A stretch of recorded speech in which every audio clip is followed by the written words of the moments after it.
Good morning, good afternoon and good evening, जो भी मुझे जब भी सुन रहा है उसके अकॉर्डिंग।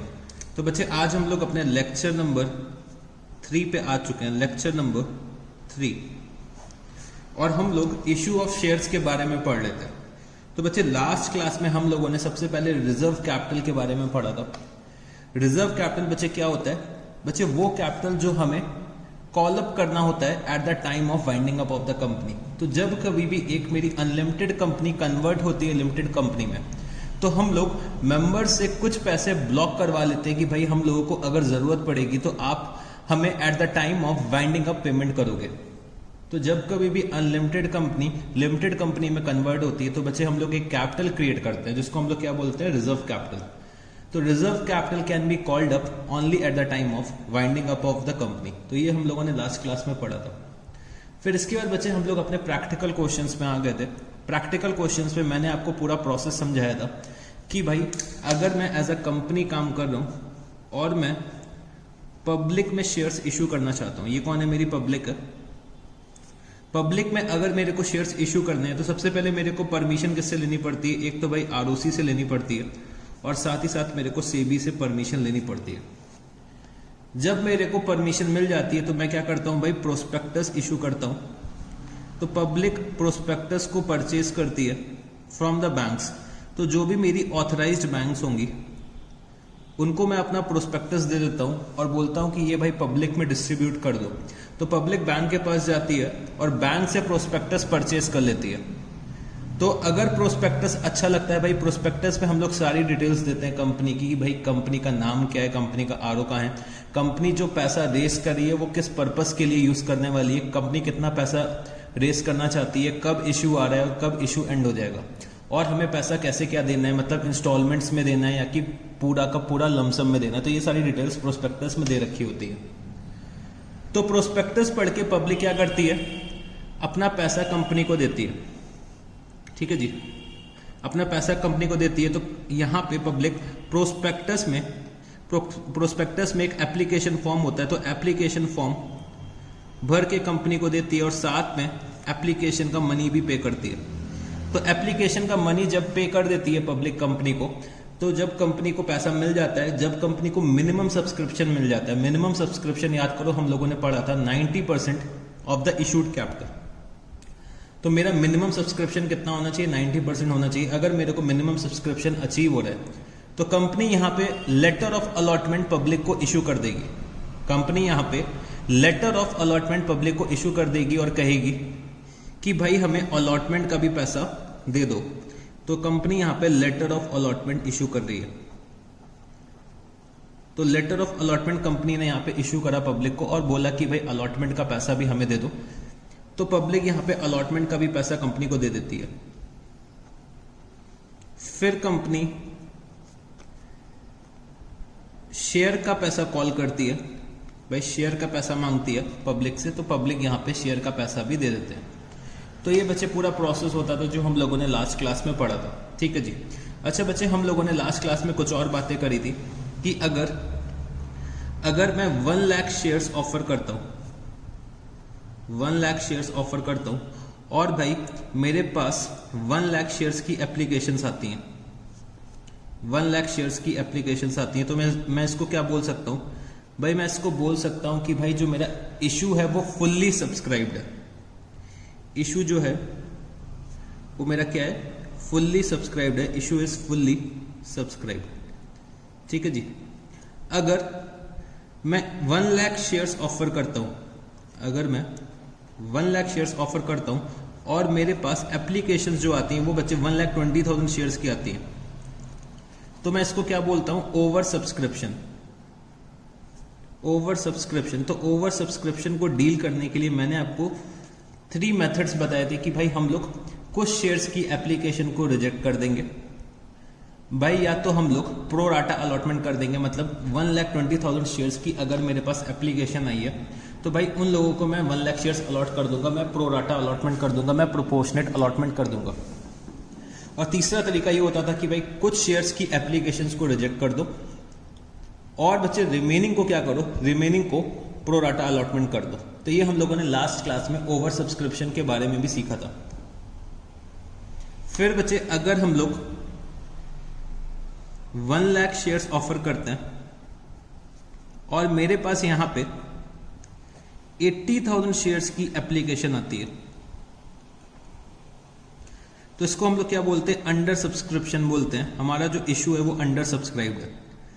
तो जब कभी भी अंडर सब्सक्रिप्शन होता है, हम लोगों ने ये सीखा था कि भाई अंडर सब्सक्रिप्शन के केस में, अंडर सब्सक्रिप्शन के केस में जितने भी शेयर्स अप्लाइड फॉर है बच्चे, मेरे को अप्लाइड फॉर शेयर्स लेकर क्वेश्चन सॉल्व करना पड़ेगा।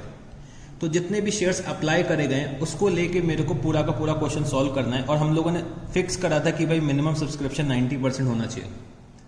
फिर बच्चे हम लोगों ने कुछ थ्योरेटिकल बातें भी करी थी कि भाई minimum amount to be received on application कितना होना चाहिए। तो भाई as per SEBI 5% of face value, as per companies act 25% of the issue price. ठीक है जी। Minimum time interval between 2 calls कितना होना चाहिए, 1 मंथ। और बच्चे एटलीस्ट 14 डेज की नोटिस देनी चाहिए शेयर होल्डर्स को अगर मैं कॉल का पैसा मंगाना चाहता हूं। ठीक है जी।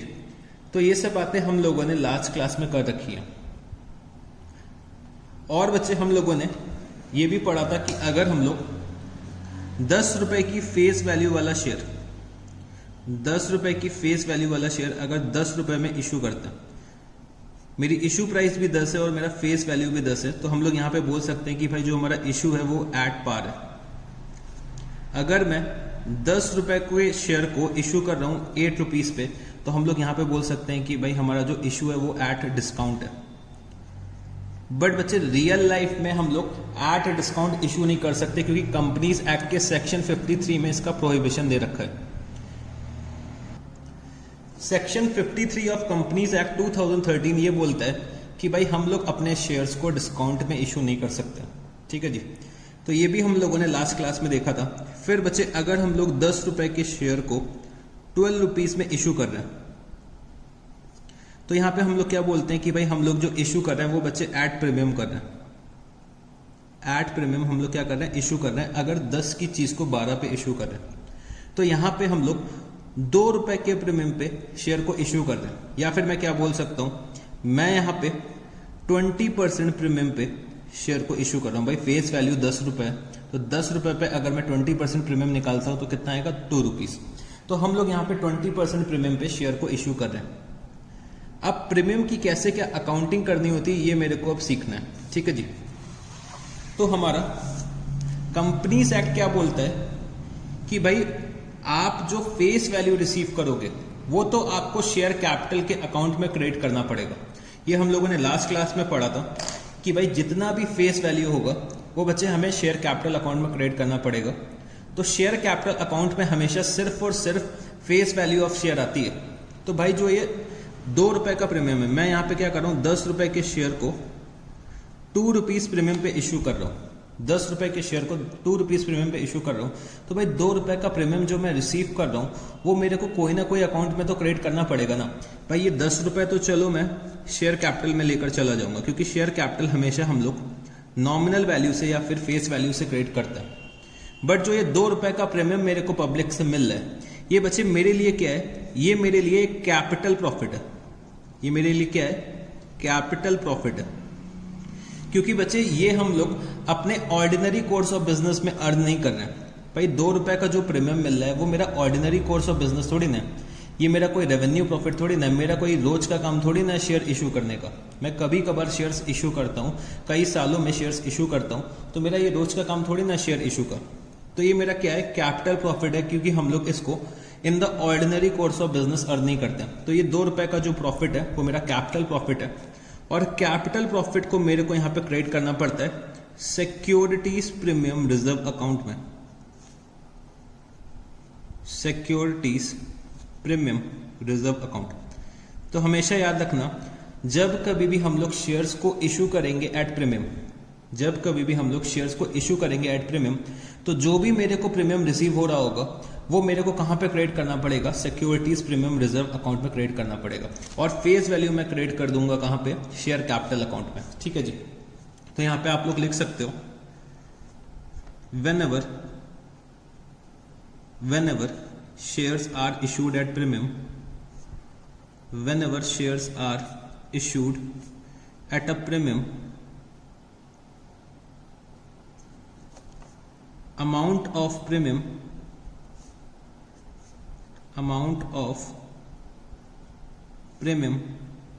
is credited to a account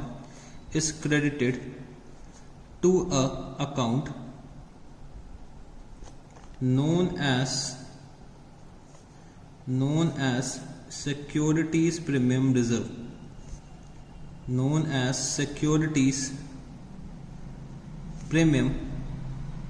reserve, ठीक है जी।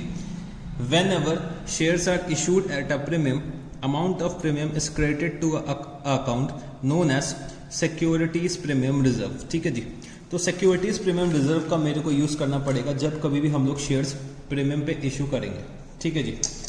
तो सिक्योरिटीज प्रीमियम रिजर्व के क्या क्या यूसेस होते हैं ये भी हमें मालूम होना चाहिए। तो यहां पे लिखना section 52 sub section 2 of the companies act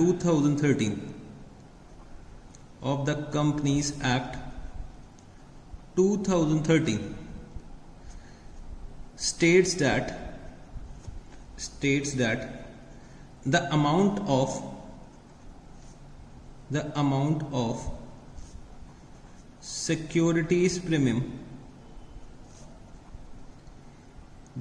of securities premium reserve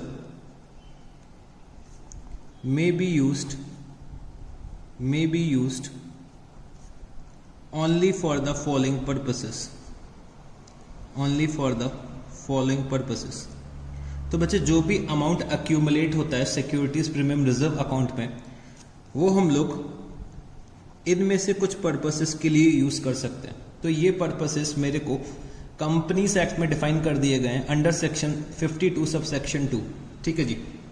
तो ये बहुत इंपॉर्टेंट क्वेश्चन होता है, ये आपसे पूछा जाता है कि tell us the uses of securities premium reserve या फिर what are the uses of securities premium reserve. तो आपको ये सारे यूजेस बताने पड़ेंगे। तो चलो आप लोग लिख लो अब यहाँ पे a in writing off the preliminary expenses of the company, preliminary expenses of the company, in writing of the preliminary expenses of the company. फिर बचे for writing of the expenses, for writing of the expenses, commission or discount allowed, commission or discount allowed, for writing of the expenses, commission or discount allowed on issue of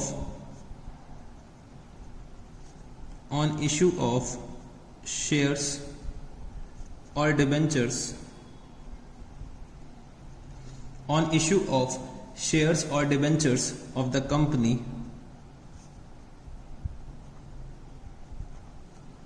C, for issuing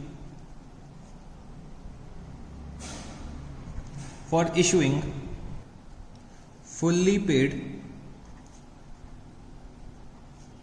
bonus shares, for issuing fully paid bonus shares to the shareholder of the company, to the shareholder of the company, for issuing fully paid bonus share to the shareholder of the company, for providing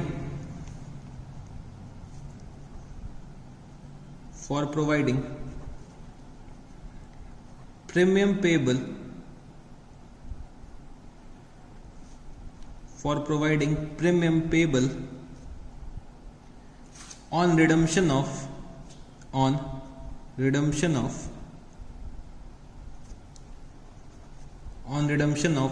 redeemable preference shares or debentures of the company, or debentures of the company। फिर बचे for buyback of its own shares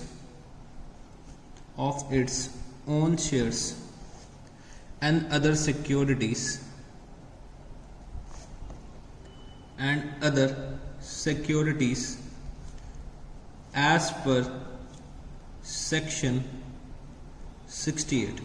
तो बच्चे securities premium के ये 5 uses होते हैं। Securities premium reserve के through हम लोग preliminary expenses of the company right off कर सकते हैं। तो सर ये प्रीलिमिनरी एक्सपेंसेस क्या होते हैं, ये भी आप हमें बता दो। बच्चे प्रीलिमिनरी एक्सपेंसेस मेरे वो एक्सपेंसेस होते हैं जो कंपनी के इनकॉर्पोरेशन के लिए हम लोग इनकर करते हैं। जो कंपनी के इनकॉर्पोरेशन से पहले जितने भी हम लोग एक्सपेंसेस इनकर करते हैं उसको हम लोग क्या बोलते हैं, प्रीलिमिनरी एक्सपेंसेस। तो जब तक कंपनी इनकॉर्पोरेट नहीं हो जाती, जब तक कंपनी रजिस्टर नहीं हो जाती, जितने भी एक्सपेंसेस हम लोग इनकर करते हैं उसको हम लोग क्या बोलते हैं, प्रीलिमिनरी एक्सपेंसेस। तो चाहो तो आप लोग पहले क्या करो, प्रीलिमिनरी एक्सपेंसेस के बारे में लिख लो थोड़ा सा, क्योंकि प्रीलिमिनरी एक्सपेंसेस भी टॉपिक जो है वो आपके सिलेबस में है। ठीक है जी। तो प्रीलिमिनरी एक्सपेंसेस के बारे में मेरे साथ लिख लो नेक्स्ट पेज में कि प्रीलिमिनरी एक्सपेंसेस क्या होते हैं। प्रीलिमिनरी expenses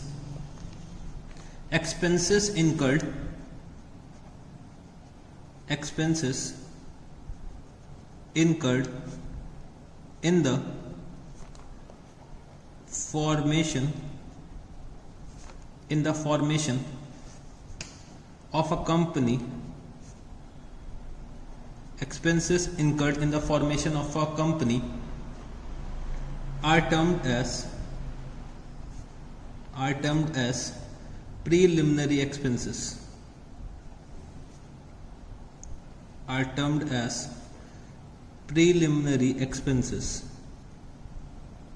ठीक है जी। These include the following,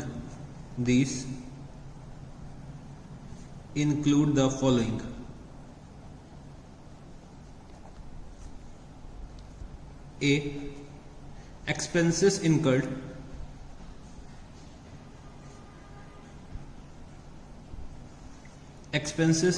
on the preparation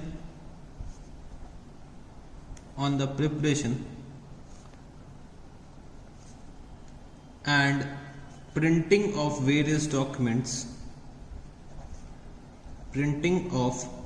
various documents, expenses incurred on the preparation and printing of various documents needed for the registration of a company,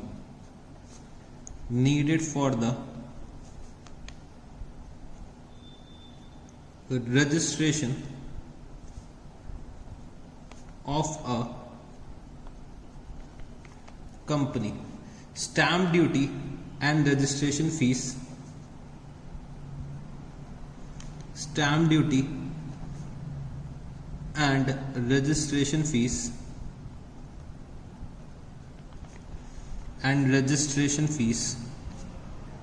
on these documents,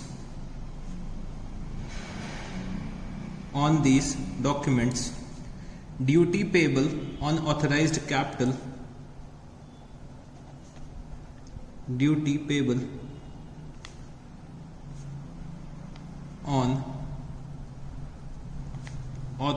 capital, cost of preliminary book,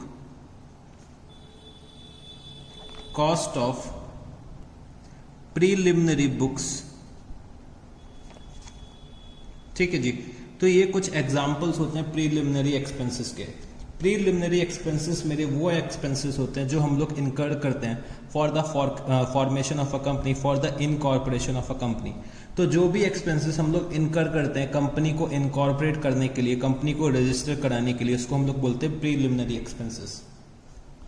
तो या तो मैं ये भी बोल सकता हूं कि जितने भी एक्सपेंसेस हम लोग इनकर करते हैं कंपनी के रजिस्ट्रेशन से पहले के, उनको मैं क्या बोलता हूं, preliminary expenses.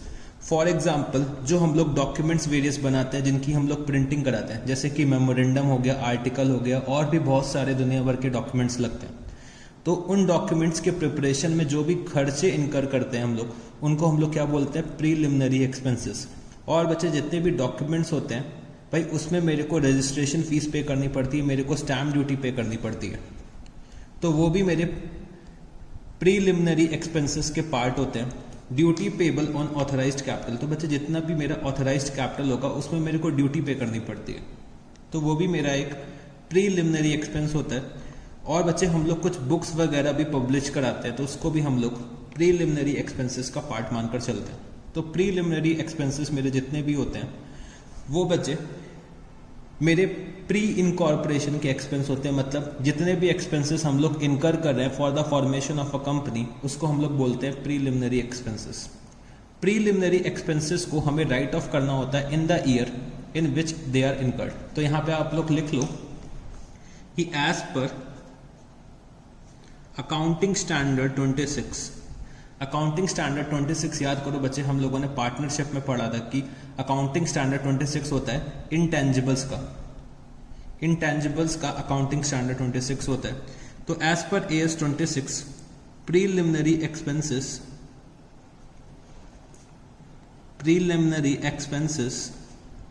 are to be written off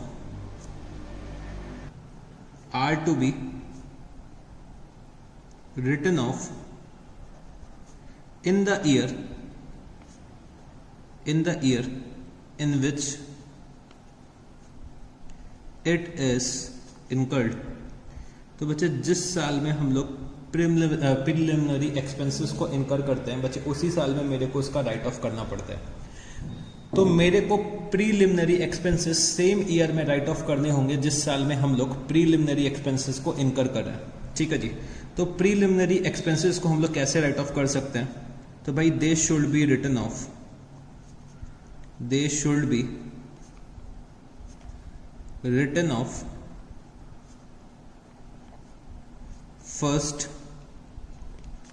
from securities premium reserve, from securities premium reserve account and in its absence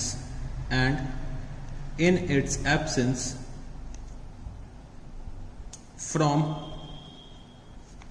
journal reserve,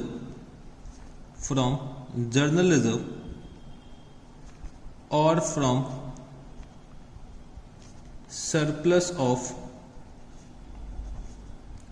statement of, or from surplus of statement of profit and loss account, profit and loss account. ठीक है जी। तो हमें preliminary expenses को write of करना होता है in the year in which it is incurred. तो हमें राइट ऑफ करने के लिए क्या करना पड़ता है भाई, सबसे पहले तो हमें ये चेक करना होता है कि क्या मेरे पास सिक्योरिटीज प्रीमियम रिजर्व में कोई बैलेंस है। अगर सिक्योरिटीज प्रीमियम रिजर्व में कोई बैलेंस होता है तो भाई मेरे को प्रीलिमिनरी एक्सपेंसेस जो है वो सिक्योरिटीज प्रीमियम रिजर्व से राइट ऑफ करने पड़ेंगे। अगर मेरा सिक्योरिटीज प्रीमियम रिजर्व का बैलेंस एग्जॉस्ट हो जाता है तो बच्चे मेरे को यहाँ पे जर्नल रिजर्व से सिक्योरिटीज प्रीमियम को राइट ऑफ करना पड़ेगा। अगर जर्नल रिजर्व का भी बैलेंस एग्जॉस्ट हो जाता है तो भाई मेरे पास जो भी प्रॉफिट एंड लॉस अकाउंट में बैलेंस पड़ा होगा, मतलब जितना भी मेरे प्रॉफिट एंड लॉस अकाउंट में बैलेंस होगा, जितना भी सरप्लस होगा, वो हम लोग यूज करेंगे for writing off the preliminary expenses. तो मेरे प्रीलिमिनरी एक्सपेंसेस वो एक्सपेंसेस होते हैं जो हम लोग इनकर करते हैं for the formation of a company, जैसे कि वेरियस डॉक्यूमेंट्स हम लोग प्रिपेयर करते हैं फॉर रजिस्ट्रेशन। उनमें जो हमें स्टैम्प ड्यूटी पे करनी पड़ती है, रजिस्ट्रेशन फीस पे करनी पड़ती है, तो वो भी मेरा प्रीलिमिनरी एक्सपेंसेस का पार्ट होता है। Duty payable on authorised capital और बच्चे कॉस्ट ऑफ प्रीलिमिनरी बुक्स। और हमें प्रीलिमिनरी एक्सपेंसेस को सेम ईयर में राइट ऑफ करना होता है जिस ईयर में हम लोगों ने इनकर किया है from the securities premium reserve और जर्नल रिजर्व और surplus from the statement of profit and loss account. तो ये तो बच्चे हो गए मेरे प्रीलिमिनरी एक्सपेंसेस। तो हम लोगों ने यहाँ पे क्या लिखा है कि भाई सिक्योरिटीज प्रीमियम रिजर्व से हम लोग क्या राइट ऑफ कर सकते हैं, प्रीलिमिनरी एक्सपेंसेस को राइट ऑफ कर सकते हैं। फिर इसके बाद for writing off the expenses commission और discount allowed on issue of shares और डिवेंचर्स ऑफ द कंपनी। तो बच्चे जितने भी एक्सपेंसेस हम लोग इशू करते हैं, या फिर हम लोग कोई कमीशन पे करते हैं, या फिर हम लोग डिस्काउंट अलाउ करते हैं on the issue of shares और डिवेंचर्स ऑफ द कंपनी, वो भी मैं यहाँ पे सिक्योरिटीज प्रीमियम रिजर्व से राइट ऑफ कर सकता हूँ। तो बच्चे शेयर के इशू में बहुत सारे एक्सपेंसेस इन्वॉल्व होते हैं, क्योंकि यहाँ पे हमें शेयर का वैल्यूएशन करना होता है। भाई वैल्यूएशन करवाने के लिए मेरे को एक्सपर्ट्स को बुलाना पड़ता है, तो उनको एक्सपेंसेस पे करने पड़ते हैं, प्रोस्पेक्टस पब्लिश कराने पड़ते हैं, दुनिया भर के एक्सपेंसेस इनकर करने पड़ते हैं on the issue of shares.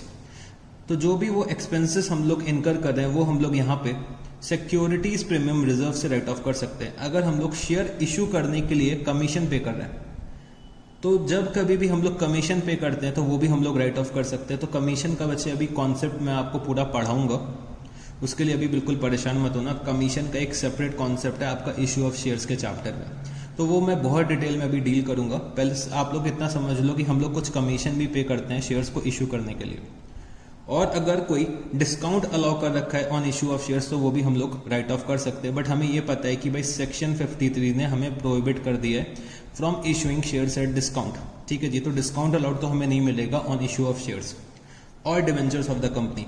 तो भाई डिस्काउंट अलाउड जो है डिवेंचर्स के केस में मिल सकता है। हम लोग डिवेंचर्स को डिस्काउंट में इशू कर सकते हैं, बट शेयर्स को डिस्काउंट में इशू नहीं कर सकते हैं।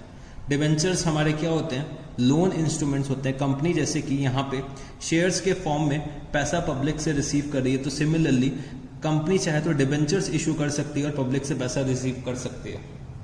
तो डिवेंचर हमारा क्रेडिट इंस्ट्रूमेंट होता है बच्चे। शेयर्स जो होते हैं वो हमारे टाइटल ऑफ ओनरशिप के डॉक्यूमेंट्स होते हैं। ठीक है जी।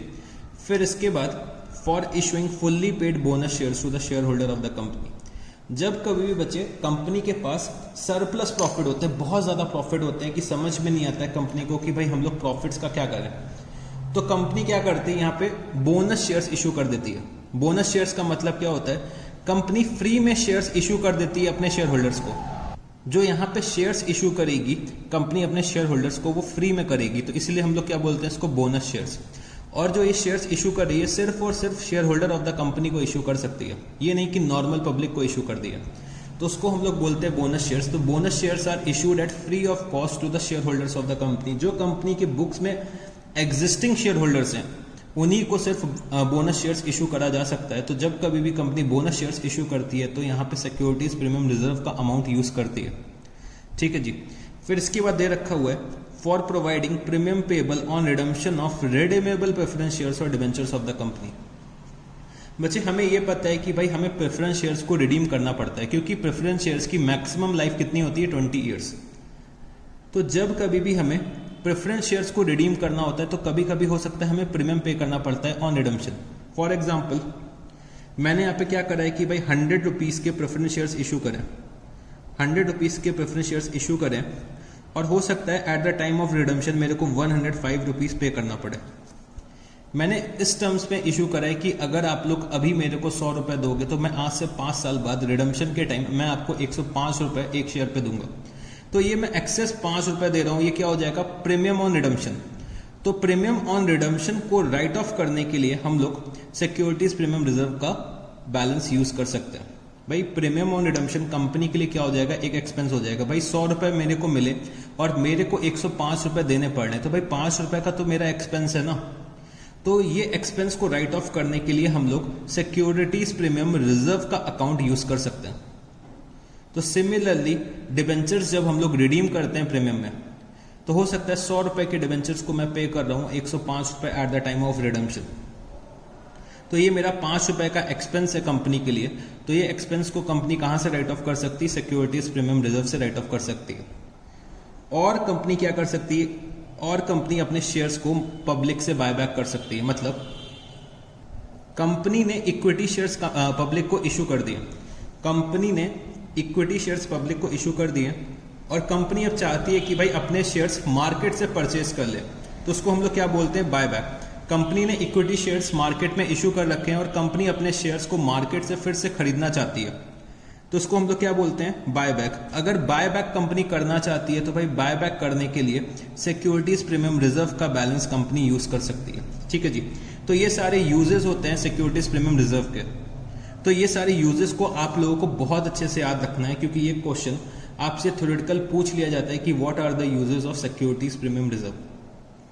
तो ये तो बच्चे हो गई थ्योरेटिकल बातें। अब हम लोग चलो चलते हैं प्रैक्टिकल एस्पेक्ट में। अब हम लोग देखते हैं कि भाई जब कभी भी हम लोग शेयर्स एट प्रीमियम इशू करते हैं तो उसकी हम लोग कैसे क्या अकाउंटिंग करते हैं, ये मेरे को अब समझने की कोशिश करनी है। तो चलो मेरे साथ यहाँ पे एक एग्जाम्पल आप लोग लिखिएगा और इस एग्जाम्पल को हम लोग सॉल्व करने की कोशिश करते हैं। एग्जाम्पल, तो बच्चे यहां पे मेरी जो कंपनी है राम लिमिटेड, राम लिमिटेड एक इशू लेकर आ रही है। इशू लेकर आ रही है 7 लाख शेयर्स का, 7 लाख शेयर्स का इशू लेकर आ रही है राम लिमिटेड। ठीक है जी, 7 लाख शेयर्स ऑफर कर रही है कौन? राम लिमिटेड, जिसकी फेस वैल्यू कितनी है भाई? 7 लाख शेयर्स की फेस वैल्यू दे रखी हुई है ₹10। फेस वैल्यू कितनी है? ₹10। बट राम लिमिटेड जो है यहाँ पे अपने शेयर्स को ₹2 प्रीमियम में इशू करना चाहती है। चलो ₹2 को चेंज कर देते हैं, यहाँ पे हम लोग कर देते हैं ₹5 प्रीमियम पे राम लिमिटेड अपने शेयर्स को इशू कर रही है। मतलब ₹10 मेरी क्या हो गई फेस वैल्यू, ₹5 क्या हो गया प्रीमियम। तो भाई यहाँ पे मेरा इशू प्राइस कितना हो जाएगा? ₹15। तो 7 लाख शेयर्स ऑफर कर रही है राम लिमिटेड ₹15 पे, मतलब ₹5 के प्रीमियम पे ऑफर कर रही है राम लिमिटेड यहाँ पे शेयर्स को। ठीक है जी, अब समझने की कोशिश करना। राम लिमिटेड ने क्या बोला कि ये जो मेरे को ₹15 चाहिए, ये मेरे को जो ये टोटल ₹15 चाहिए, मतलब ₹10 का फेस वैल्यू और ₹5 का प्रीमियम। भाई मेरे को एप्लीकेशन के टाइम ₹3 चाहिए होंगे। ठीक है जी, अलॉटमेंट के टाइम ₹4 चाहिए, प्लस ₹5 का प्रीमियम भी मेरे को अलॉटमेंट के टाइम चाहिए। और जो मेरा रिमेनिंग ₹3 बचेगा वो मेरे को कॉल के टाइम चाहिए होगा। तो एप्लीकेशन के टाइम सिर्फ और सिर्फ मेरे को ₹3 चाहिए। अलॉटमेंट के टाइम बचे मेरे को ₹4 तो फेस वैल्यू चाहिए और ₹5 का प्रीमियम चाहिए। और जो रिमेनिंग ₹3 की फेस वैल्यू बची रह गई वो मेरे को कॉल के टाइम चाहिए होगी। तो यहां पे मेरे को क्या करना है? जर्नलाइज। मेरे को इस सिचुएशन को क्या करना है? जर्नलाइज करना है। तो चलो फटाफट से हम लोग जर्नल एंट्रीज पास करते हैं। तो राम लिमिटेड ने यहाँ पे 7 लाख शेयर्स इशू करें। तो भाई 7 लाख शेयर्स पे मेरे को एप्लीकेशन रिसीव हुई होगी। मेरे को 7 लाख शेयर्स में एप्लीकेशन रिसीव हो रही है, तो मेरे को एप्लीकेशन के टाइम में ₹3 पर शेयर रिसीव हुआ होगा। तो मैंने यहाँ पे क्या एंट्री पास करी होगी? Bank account debit to share application account, bank account debit to share application account. तो मेरे को यहाँ पे 7 लाख शेयर्स पे ₹3 मिल रहे हैं। तो टोटल मेरे को यहाँ पे कितना मिल रहा है? 21 लाख रुपीस। 21 लाख रुपीस मेरे को टोटल यहाँ पे मिल रहा है। ठीक है जी, फिर जब बच्चे मेरे को एप्लीकेशंस रिसीव हो जाती हैं तो मैं एप्लीकेशंस को एक्सेप्ट करता हूँ। तो एप्लीकेशंस को जब मैं एक्सेप्ट करता हूँ तो भाई मैं एप्लीकेशन का अमाउंट शेयर कैपिटल अकाउंट में ट्रांसफर कर देता हूं। तो मैंने यहां पे क्या लिखा? Share application account debit to share capital account, तो भाई मैं यहां पे 21 लाख रुपीस एप्लीकेशन का ट्रांसफर कहां पे कर दूंगा? शेयर कैपिटल अकाउंट में ट्रांसफर कर दूंगा। तो मैंने यहां पे 21 lakh rupees share capital account में ट्रांसफर कर दिया। फिर इसके बाद बच्चे जब मैं एप्लीकेशंस को एक्सेप्ट करूंगा तो मेरे को लेटर ऑफ अलॉटमेंट इशू करना पड़ेगा। तो मेरे को अलॉटमेंट का पैसा भी पब्लिक से मंगाना पड़ेगा। तो अब मैं यहाँ पे अलॉटमेंट का पैसा पब्लिक से मंगा रहा हूं। तो मैंने यहाँ पे क्या लिखा? Share allotment account debit, share allotment account debit to share capital account to securities premium reserve account. भाई मेरे को प्रीमियम का amount at the time of allotment चाहिए होगा। मेरे को यहाँ पे ₹4 तो फेस वैल्यू चाहिए और ₹5 का प्रीमियम चाहिए। तो मेरे को टोटल अलॉटमेंट के टाइम कितना रुपया चाहिए होगा? भाई मेरे को पर शेयर ₹9 चाहिए होगा पब्लिक से। तो मैंने यहाँ पे ये बोला कि भाई 7 लाख शेयर्स पे मेरे को ₹9 दे दो। ₹4 तो फेस वैल्यू हो गई और ₹5 मेरा क्या हो गया? प्रीमियम हो गया। तो भाई ₹4 जो फेस वैल्यू है वो तो बच्चे मैं कहाँ पे ट्रांसफर कर दूंगा, शेयर कैपिटल अकाउंट में। और जो मेरा 5 रुपए का प्रीमियम है वो मैं कहाँ पे ट्रांसफर करूंगा, सिक्योरिटीज प्रीमियम रिजर्व अकाउंट पे। ठीक है जी।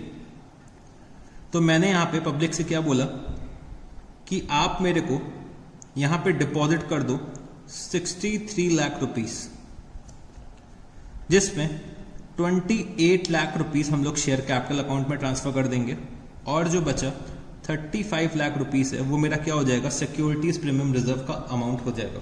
तो सिक्योरिटीज प्रीमियम रिजर्व बच्चे मेरा ये कैपिटल प्रॉफिट होता है, ये मेरा रेवेन्यू प्रॉफिट नहीं होता है, क्योंकि ये हम लोग अपने ऑर्डिनरी कोर्स ऑफ बिजनेस में अर्न नहीं करते।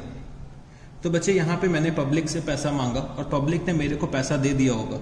तो मैंने यहाँ पे क्या लिखा, bank account debit to share allotment account, bank account debit to share allotment account. तो मेरे को यहाँ पे 7 लाख शेयर्स पे 9 रुपीस रिसीव हो गया होगा, तो मेरे को टोटल 63 लाख रुपीस मिल गया होगा। ठीक है जी, मेरे को यहाँ पे 63 लाख रुपीस इन टोटल मिल गया होगा। फिर बच्चे मैंने यहाँ पे शेयर होल्डर से कॉल का पैसा मांगा होगा, मैंने यहाँ पे शेयर होल्डर से कॉल का पैसा मांगा होगा। तो मैंने यहाँ पे क्या लिखा, share call account debit, share call account debit to share capital account, to share capital account. तो मेरे को कॉल के टाइम कितने रुपए चाहिए, मेरे को बच्चे कॉल के टाइम 7 लाख शेयर्स पे 3 रुपीस चाहिए होंगे। तो मैंने शेयर होल्डर से बोला कि भाई 21 लाख रुपीस आप डिपॉजिट कर दो मेरे यहाँ। तो यहाँ पे शेयर होल्डर्स मेरे को 21 लाख रुपीस डिपॉजिट कर देंगे। तो इसकी भी मैं एंट्री पास कर दूंगा, क्या, bank account debit, bank account debit to share call account, bank account debit to share call account 21 lakh rupees, 21 lakh rupees. तो मेरे को यहाँ पे 7 लाख शेयर्स पे पर शेयर 3 रुपीस रिसीव हो गए। तो बच्चे यहाँ पे हम लोगों ने ये वाला एग्जाम्पल सॉल्व कर लिए। तो हम लोगों ने यहाँ पे देखा कि भाई सिक्योरिटीज प्रीमियम रिजर्व में हम लोग प्रीमियम का अमाउंट जो है वो ट्रांसफर कर देंगे। तो अगर यहाँ पे समझने की कोशिश करना, अगर मैं प्रीमियम जो है वो एप्लीकेशन के टाइम पे रिसीव कर रहा हूँ, तो भाई मैं यहाँ पे एंट्री क्या पास करूंगा, मैं यहाँ पे प्रीमियम को भी रिकॉर्ड करूंगा। मान लेते हैं कि हम लोग यहाँ पे 3 रुपए फेस वैल्यू रिसीव कर रहे हैं और 1 रुपए का प्रीमियम अगर रिसीव कर रहे हैं, तो भाई मैं इन टोटल 4 रुपए पब्लिक से रिसीव कर रहा हूँ। मैं इन टोटल कितने रुपीस रिसीव कर रहा हूँ, 4 रुपए रिसीव कर रहा हूँ। तो मैं यहाँ पे 7 लाख इंटू 4 करता और यहाँ पे मैं लिखता 7 लाख इंटू 4, और बच्चे मैं यहाँ पे फेस वैल्यू ट्रांसफर करता, और जो रिमेनिंग अमाउंट है वो मैं कहाँ पे ट्रांसफर करता, सिक्योरिटीज प्रीमियम रिजर्व अकाउंट में ट्रांसफर कर देता। ठीक है जी। तो सिक्योरिटीज प्रीमियम रिजर्व हम लोग चाहे तो एप्लीकेशन के टाइम पे रिसीव कर सकते हैं, चाहे तो अलॉटमेंट के टाइम पे रिसीव कर सकते हैं, चाहे तो कॉल के टाइम पे रिसीव कर सकते हैं। और बच्चे ये भी पॉसिबिलिटी है कि थोड़ा सा पैसा हम लोग एप्लीकेशन के टाइम में मंगा लें प्रीमियम का, थोड़ा सा अलॉटमेंट के टाइम मंगा लें, थोड़ा सा कॉल के टाइम पे मंगा लें। तो ये भी पॉसिबिलिटी होती है, जैसा भी प्रोस्पेक्टस में दे रखा है, जैसे भी कंपनी ने डिसाइड कर रखा है वैसा हमें क्या करना पड़ेगा, प्रीमियम का ट्रीटमेंट करना पड़ेगा। बट बच्चे एक बात समझ लो आप लोग कि अगर क्वेश्चन में मेरे को बता नहीं रखा है कि हम लोग प्रीमियम का अमाउंट कब रिसीव कर रहे हैं, तो हमेशा याद रखना हम लोग प्रीमियम का ट्रीटमेंट जो है वो by default eight the time of allotment करेंगे। अगर क्वेश्चन में कुछ नहीं दे रखा है कि हम लोग प्रीमियम का अमाउंट कब रिसीव कर रहे हैं, तो हम लोग बाय डिफॉल्ट प्रीमियम का जो अमाउंट है वो बच्चे eight the time of allotment deal करेंगे। मतलब हम लोग उसकी एंट्री जो है वो अलॉटमेंट के टाइम पे पास करेंगे अगर क्वेश्चन में कुछ नहीं दे रखा है। तो यहां पे आप लोग एक नोट लिखना, note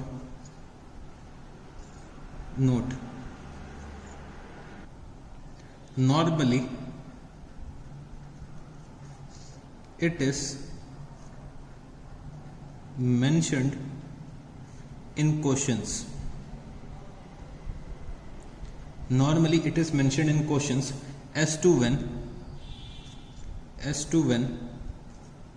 the securities premium is receivable, as to when the securities premium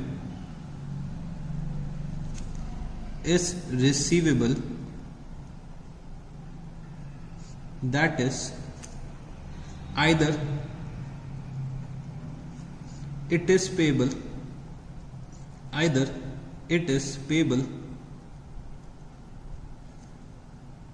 on application or allotment on application or allotment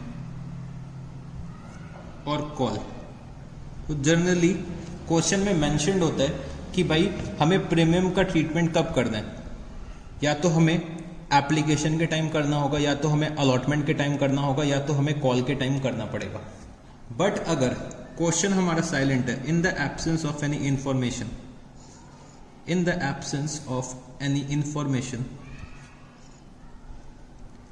in the absence of any information, it is assumed that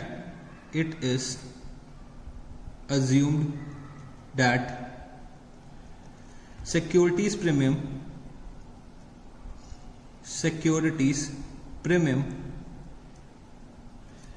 is due along with allotment money। अगर question हमारा silent है और बता नहीं रहा है कि भाई हम लोगों ने प्रीमियम का अमाउंट कब रिसीव करा है, तो हम लोग उसे बाय डिफॉल्ट ये मान लेंगे कि हम लोगों ने प्रीमियम का पैसा जो है वो eight the time of allotment public से मांगा होगा। ठीक है जी। तो ये तो बच्चे हो गई प्रीमियम की बातें। तो बच्चे हम लोगों ने बहुत सारी बेसिक्स बातें कर दी। तो चलो अब हम लोग थोड़ा सा टॉपिक और आगे लेकर चलते हैं। तो चलो बच्चे अब मेरे साथ एक और एग्जाम्पल आप लोग नोट करिएगा। तो मैं आपको एक और एग्जाम्पल करवाने जा रहा हूं। तो बच्चे अब जो हम लोग एग्जाम्पल्स करने जा रहे हैं वो थोड़े से एडवांस लेवल के करने जा रहे हैं, जो एग्जाम्पल्स आपके एग्जाम में आ सकते हैं। ठीक है जी। तो इन सब एग्जाम्पल्स को बहुत अच्छे से समझने की कोशिश करिएगा। बहुत कॉन्सेंट्रेट करके आप लोगों को ये एग्जाम्पल्स को समझना है। ठीक है जी। तो चलो अब हम लोग शुरू करते हैं। तो यहाँ पे समझने की कोशिश करना, यहाँ पे कौन है, श्याम लिमिटेड है। श्याम लिमिटेड बच्चे 50,000 शेयर्स का इशू ला रही है। 50,000 शेयर्स का इशू ला रही है, 50,000 शेयर्स का ऑफर लेकर आ रही है। ठीक है जी। तो 50,000 शेयर्स का जो ये श्याम लिमिटेड ऑफर लेकर आ रही है वो बच्चे 10 रुपीज वाले शेयर हैं, जिनकी फेस वैल्यू कितनी है, 10 रुपीज है। मैंने यहाँ पे क्या लिख दिया, इन शेयर्स की फेस वैल्यू कितनी है, ₹10। और बच्चे कंपनी यहां पे 3 रुपीज अलॉटमेंट में मांग रही है, 3 रुपीज एप्लीकेशन में मांग रही है, 2 रुपीज अलॉटमेंट में मांग रही है। और बच्चे रिमेनिंग 3 रुपीज, ठीक है जी, 3 रुपीज फर्स्ट कॉल में मांग रही है। और जो रिमेनिंग बचेगा, रिमेनिंग कितना बचेगा हमारा, 2 रुपीज, वो यहाँ पे सेकेंड कॉल पे कंपनी कह रही है कि हमें आप लोग दे दीजिए। ठीक है जी।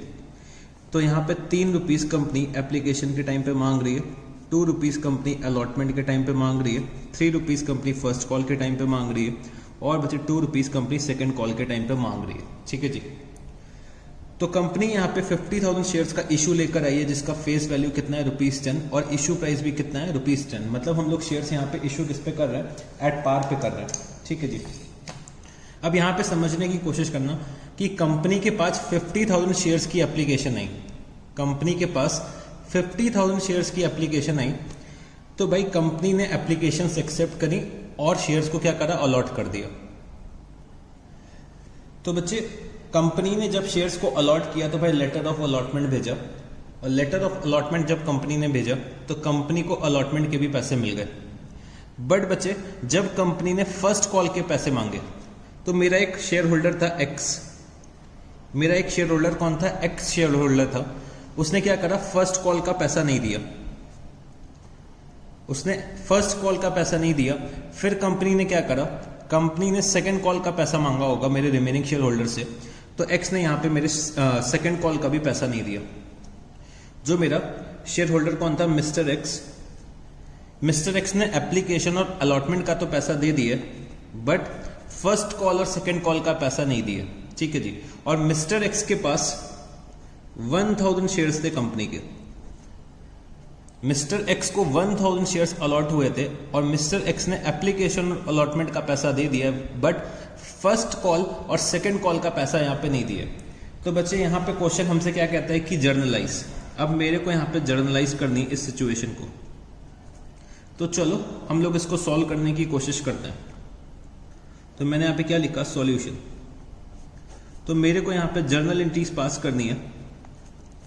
तो बच्चे जर्नल एंट्रीज मेरे को पास करनी है, तो सबसे पहले मेरे पास एप्लीकेशन का पैसा आया होगा, तो मेरे को एप्लीकेशन का पैसा रिकॉर्ड करना पड़ेगा। तो मैंने यहाँ पे क्या लिखा, bank account debit to share application account, bank account debit to share application account. तो मेरे को एप्लीकेशन के टाइम पे 50,000 शेयर्स पे 3 रुपीज रिसीव हुए होंगे। भाई मेरे को एप्लीकेशन के साथ 50,000 शेयर्स में 3 रुपीज रिसीव हुए होंगे एप्लीकेशन का अमाउंट। तो मेरे को टोटल कितना रिसीव हुआ होगा, 1,50,000 रुपीज। भाई मैंने एप्लीकेशंस को एक्सेप्ट कर लिया, तो अगर मैं एप्लीकेशंस को एक्सेप्ट करता हूं तो भाई मेरे को एप्लीकेशन का पैसा ट्रांसफर करना पड़ता है। मेरे को एप्लीकेशन का पैसा कहां पे ट्रांसफर करना पड़ता है, मेरे को एप्लीकेशन का पैसा शेयर कैपिटल में ट्रांसफर करना पड़ता है। तो मैंने यहां पे क्या लिखा, to share capital account, to share capital account. तो मैं यहाँ पे ट्रांसफर कितना कर रहा हूँ, 1,50,000 रुपीज। 1,50,000 रुपीज मैंने यहाँ पे शेयर कैपिटल पे ट्रांसफर कर दिया। तो 50,000 शेयर्स पे मैंने यहाँ पे 3 रुपीज शेयर कैपिटल में ट्रांसफर कर दिया। बच्चे जब मैंने एप्लीकेशंस को एक्सेप्ट करा होगा तो मैंने लेटर ऑफ अलॉटमेंट इशू करा होगा और मैंने पब्लिक से बोला होगा, मैंने अपने शेयर होल्डर से बोला होगा कि भाई आप लोग अलॉटमेंट का भी पैसा सबमिट कर दीजिए। तो अब मेरे को अलॉटमेंट की एंट्री पास करनी है कि भाई मैं अलॉटमेंट का पैसा मांग रहा हूं। तो मैंने यहाँ पे क्या लिखा, share allotment account debit, share allotment account debit to share capital account, share allotment account debit to share capital account. तो मैंने यहाँ पे पब्लिक से 50,000 शेयर्स पे 2 रुपीज मांगा होगा अलॉटमेंट का। तो मैंने यहाँ पे टोटल 1 लाख रुपीज पब्लिक से कहा कि भाई 1 लाख रुपीज आप लोग डिपॉजिट कर दीजिए। तो पब्लिक ने यहां पे मेरे को 1 लाख रुपीज सबमिट कर दिया होगा। तो मैंने यहां पे क्या लिखा, bank account debit, bank account debit to share allotment account. तो पब्लिक ने मेरे को 50,000 शेयर्स पे 2 रुपीज दे दिए। तो मेरे को टोटल 1 लाख रुपीज रिसीव हो गया, तो उसकी भी मैंने यहां पे अकाउंटिंग कर ली है। फिर बच्चे कंपनी ने यहां पे फर्स्ट कॉल का पैसा मांगा होगा पब्लिक से, तो चलो उसकी भी हम लोग एंट्री कर देते हैं। तो मैंने यहां पे क्या लिखा, share first call account debit, share first call account debit to share capital account, share first call account debit to share capital account. तो कंपनी यहां पे 50,000 शेयर्स पे फर्स्ट कॉल का पैसा मांग रही है। तो फर्स्ट कॉल पे कंपनी को 3 रुपीज पर शेयर चाहिए होगा। तो कंपनी को टोटल 1,50,000 रुपीज की रिक्वायरमेंट है। कंपनी को यहां पे 1,50,000 रुपीज की रिक्वायरमेंट है, ठीक है जी। तो कंपनी ने यहां पे 1,50,000 रुपीज मांगे फर्स्ट कॉल पे अपने शेयर होल्डर से। बट यहां पे बच्चे जो मेरा मिस्टर एक्स जो शेयर होल्डर था कंपनी का, जो ये मिस्टर एक्स शेयर होल्डर था कंपनी का, जिसके पास 1,000 शेयर्स थे कंपनी के, उसने बच्चे फर्स्ट कॉल का पैसा नहीं दिया। मिस्टर एक्स क्या था, एक बदमाश शेयर होल्डर था। कंपनी ने उससे कहा कि भाई फर्स्ट कॉल का पैसा आप डिपॉजिट करो, तो मिस्टर एक्स ने फर्स्ट कॉल का पैसा नहीं डिपॉजिट करा। तो अब मेरे को इसकी अकाउंटिंग करनी है। अब समझने की कोशिश करना, अगर मेरे को मिस्टर एक्स से पैसा नहीं मिल रहा है, मिस्टर एक्स कितने शेयर्स होल्ड करते हैं, 1,000 शेयर्स होल्ड करते हैं, तो मेरे को एंट्री क्या पास करनी पड़ेगी, bank account debit, bank account debit to share first call account, bank account debit to share first call account. अब बच्चे समझने की कोशिश करना कि भाई एक्स के पास 1,000 शेयर्स थे कंपनी के, तो एक्स ने 1,000 शेयर्स पे पैसा नहीं दिया है फर्स्ट कॉल का। फर्स्ट कॉल का पैसा एक्स ने 1,000 शेयर्स पे नहीं दिया। तो बच्चे जो मेरे रिमेनिंग शेयर होल्डर्स होंगे अदर देन एक्स, मतलब वो कितने होंगे, 49,000 शेयर होल्डर्स होंगे। भाई इन लोगों ने तो पैसा दे दिया ना, तो मैंने इसकी रिकॉर्डिंग कर ली कि भाई मेरे को 49,000 शेयर्स पे 3 रुपीज रिसीव हुआ होगा। तो मेरे को टोटल कितने रुपए रिसीव हुए होंगे, भाई मेरे को टोटल 1,47,000 रुपीज रिसीव हुए होंगे। मेरे को 1,000 शेयर्स पे अगर पैसा नहीं मिल रहा है तो इसका मतलब क्या हो गया कि 49,000 शेयर्स पे मेरे को पैसा मिला होगा। तो मैंने यहां पे रिकॉर्ड क्या करा, 49,000 शेयर्स पे अगर मेरे को 3 रुपीज मिल रहा है तो मैंने यहां पे लिखा 49,000 × 3, तो मेरे को एक्चुअली में 49,000 शेयर्स पे पैसा मिला है, ठीक है जी। फिर कंपनी ने यहां पे क्या करा, सेकंड कॉल का पैसा मांगा। तो भाई एक्स ने जब फर्स्ट कॉल का ही पैसा नहीं दिया तो सेकंड कॉल का पैसा कैसे दे सकता है? जब तक फर्स्ट कॉल का पैसा नहीं देगा तब तक वो सेकंड कॉल का पैसा कैसे दे सकता है? तो एक्स ने यहां पे क्या करा कि भाई सेकंड कॉल का भी पैसा नहीं दिया। तो कंपनी यहां पे सेकंड कॉल का पैसा मांग रही है, तो उसकी पहले मेरे को एंट्री करनी पड़ेगी। मैंने यहां पे क्या एंट्री करी, share second call account debit, share second call account debit to share capital account, to share capital account. तो कंपनी यहां पे 50,000 शेयर्स पे 2 रुपीज मांग रही होगी। भाई कंपनी तो क्या करेगी, कंपनी तो एक्स से भी पैसा मांगेगी ना शेयर सेकंड कॉल का। कंपनी यहां पे क्या कहेगी कि भाई मेरे को 50,000 शेयर्स पे 2 रुपए की जरूरत है, मेरे को सेकंड कॉल का अमाउंट चाहिए 50,000 शेयर्स पे 2 रुपीज। तो कंपनी यहां पे एक्स से भी तो शेयर्स का पैसा मांगेगी, एक्स को भी तो शेयर्स अलॉट हुए हैं। भले ही एक्स ने शेयर फर्स्ट कॉल का पैसा नहीं दिए, बट बच्चे कंपनी का क्या राइट है, मतलब कंपनी की क्या ड्यूटी है कि भाई कंपनी अपने सारे के सारे शेयर होल्डर से पैसा मांगेगी। तो कंपनी यहाँ पे 50,000 शेयर्स पे 2 रुपीज मांग रही है सेकंड कॉल का। तो कंपनी ने टोटल कितना मांगा होगा, 1 लाख रुपीज। बट बच्चे एक्स ने फिर से पैसा नहीं दिया, मतलब सेकंड कॉल का पैसा नहीं दिया। अगर फर्स्ट कॉल का ही जब पैसा नहीं दिया तो सेकंड कॉल का कैसे पैसे दे सकता है? तो यहां पे एक्स ने मेरे को सेकंड कॉल का भी पैसा नहीं दिया। तो चलो अब हम लोग इसको रिकॉर्ड कर लेते हैं। तो सेकंड कॉल का पैसा अगर मेरे पास नहीं आया तो इसका मतलब क्या हो गया कि भाई एक्स ने अगर पैसा नहीं दिया तो मेरे रिमेनिंग शेयर होल्डर्स ने तो मेरे को पैसा दे दिया है ना। तो मैंने यहां पे क्या लिखा, bank account debit to share second call account, bank account debit to share second call account. अब बच्चे मेरे को यहां पे 49,000 शेयर्स पे, मेरे को यहां पे 49,000 शेयर्स पे 2 रुपीज रिसीव हो गया होगा, मतलब मेरे को यहां पे 98,000 रुपीज रिसीव हो गए होंगे। एक्स ने मेरे को अगर पैसा नहीं दिया है 1,000 शेयर्स पे, मतलब मेरे को 1,000 शेयर्स पे 2 रुपीज नहीं रिसीव हुए होंगे शेयर सेकंड कॉल के।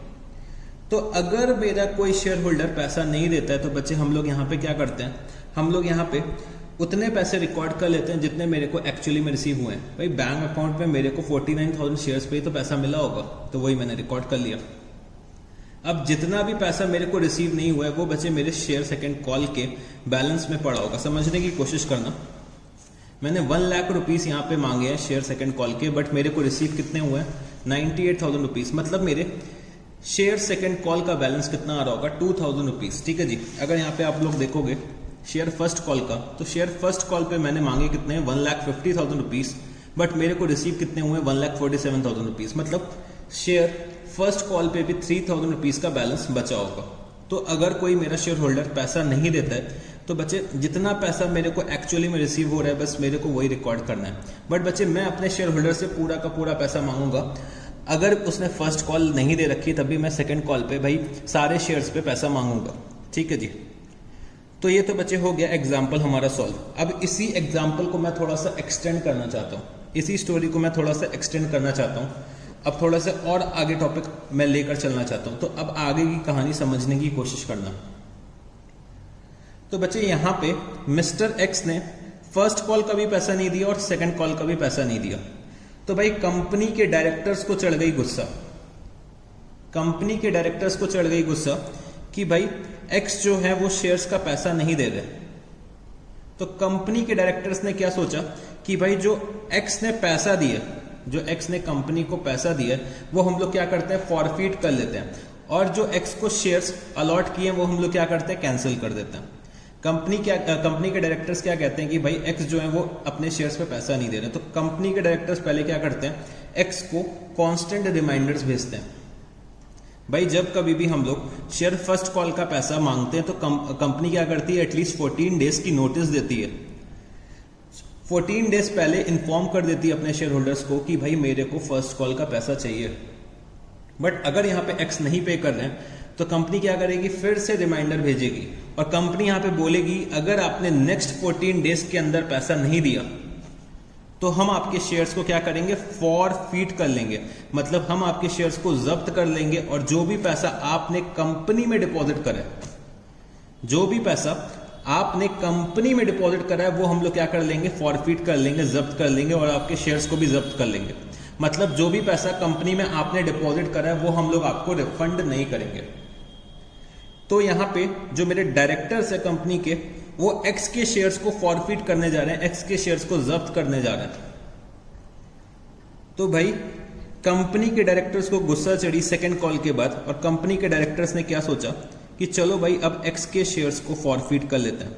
तो इन्होंने क्या करा, एक्स के शेयर्स को फॉरफिट कर लिया, एक्स के शेयर्स को यहां पे क्या करा, फॉरफिट कर लिया।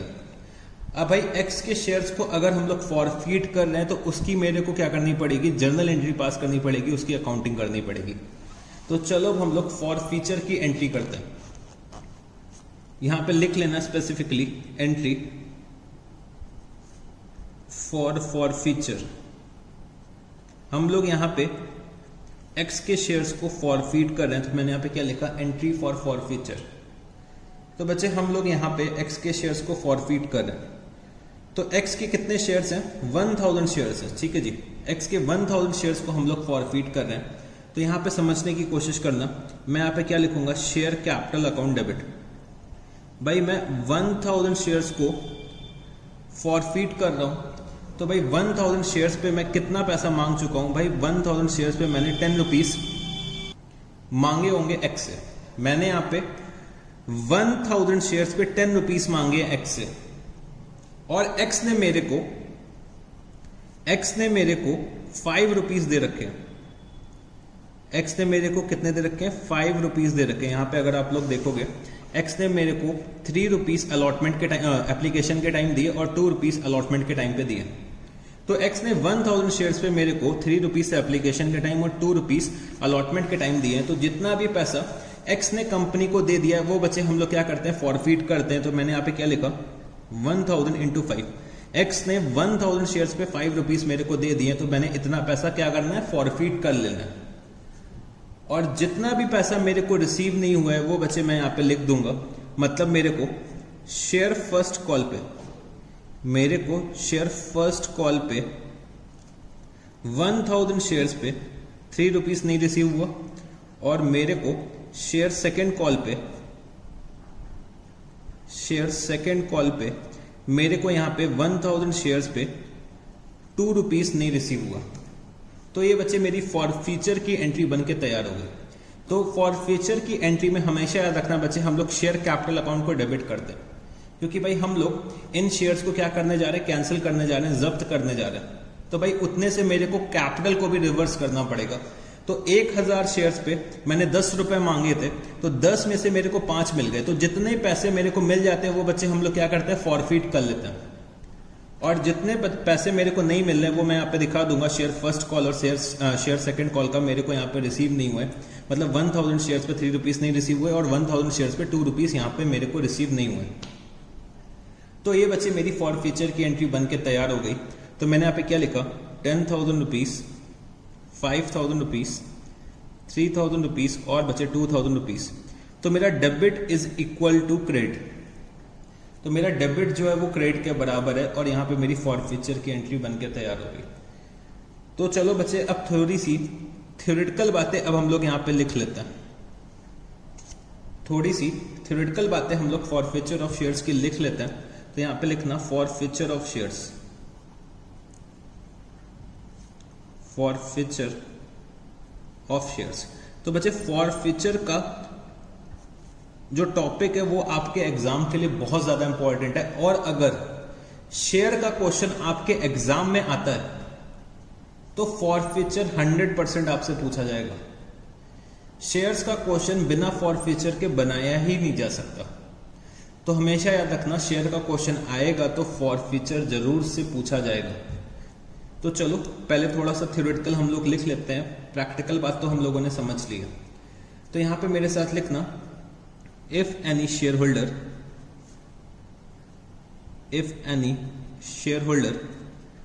fails to pay the amount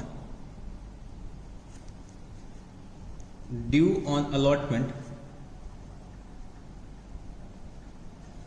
due on allotment और एनी कॉल और ऑन एनी कॉल और on any call within the specified period, within the specified period.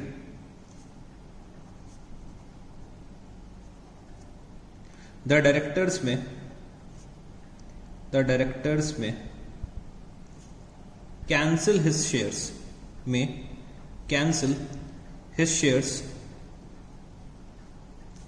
This is called forfeiture of shares. This is called forfeiture of shares. तो अगर हमारा share holder amount जो है वो allotment के time पे नहीं पे करता या फिर कॉल के टाइम पे अमाउंट नहीं पे करता with in the specified period, तो डायरेक्टर्स उसके शेयर को कैंसिल कर सकते हैं. तो इसको हम लोग क्या बोलते हैं? Forfeiture of share. तो जब कभी भी हम लोग शेयर्स को फॉरफीट करते हैं तो बच्चे जितना भी पैसा मेरे को रिसीव हो चुका होता है शेयर होल्डर से, वो हम लोग क्या करते हैं? फॉरफीट कर लेते हैं. ठीक है जी. तो उसको हम लोग क्या बोलते हैं? Forfeiture of shares. एक बात और आप लोग यहाँ पे नोट करिएगा कि फॉरफीचर हम लोग तभी कर सकते हैं अगर हमें आर्टिकल्स ऑफ एसोसिएशन ऑथराइज कर रहे होंगे. मतलब अगर हम लोगों ने आर्टिकल्स ऑफ एसोसिएशन में पावर दे रखी है तभी हम लोग अपने शेयर्स को फॉरफीट कर सकते हैं बच्चे, वरना हम लोग शेयर्स को फॉरफीट नहीं कर सकते. तो यहाँ पे आप लोग लिख लीजिएगा कि it may be noted that, it may be noted that, it may be noted that the shares can be forfeited, the shares can be forfeited only if the articles of association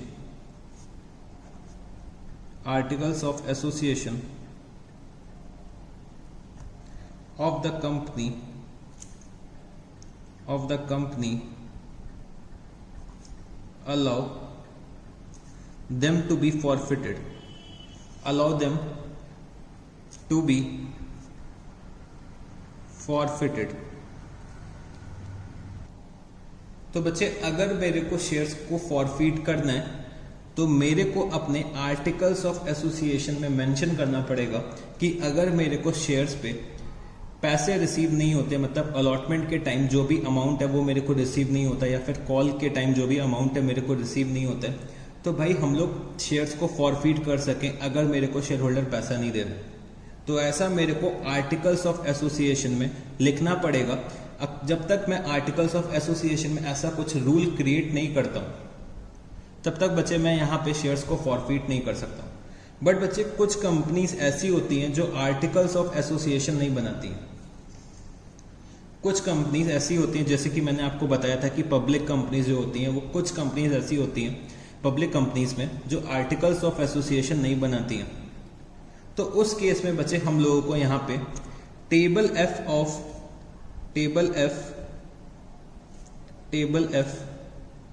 of schedule 1, table F of schedule 1 of companies act 2013 follow करना पड़ता है.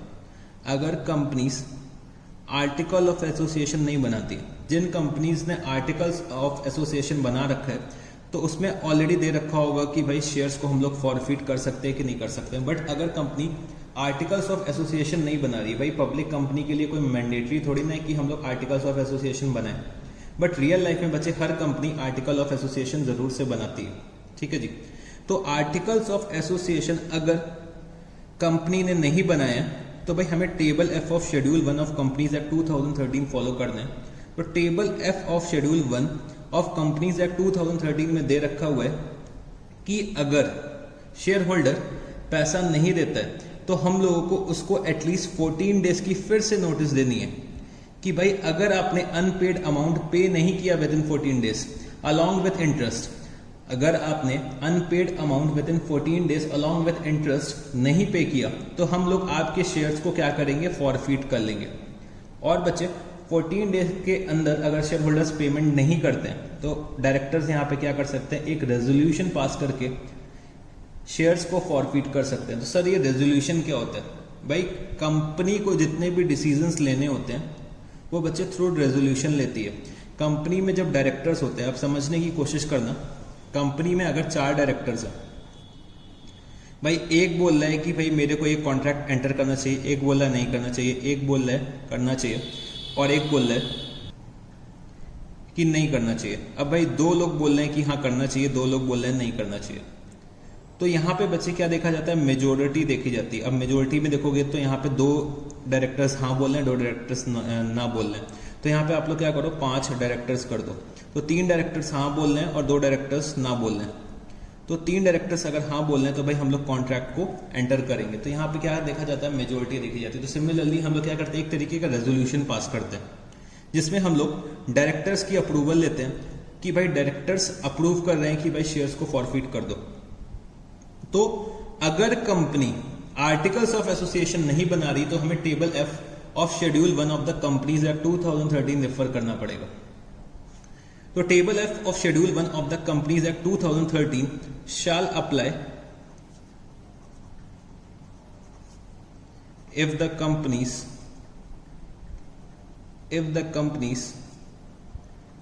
do not prepare articles of association। ठीक है जी, do not prepare articles of association। तो बच्चे अगर articles of association नहीं prepare हो रहे तो कंपनी को यहाँ पे 14 डेज की नोटिस देनी होती है। तो यहाँ पे मैं क्या लिख सकता हूं, the usual procedure is that the defaulting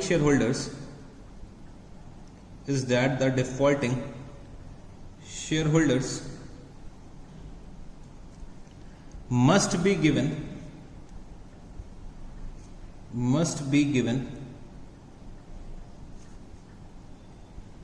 a minimum of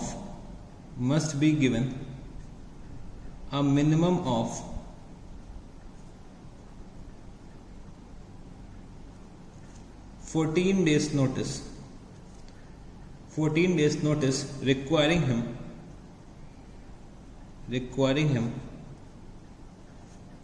to pay the unpaid amount along with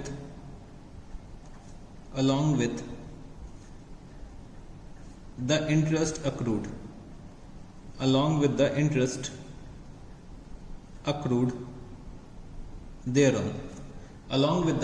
accrued thereon।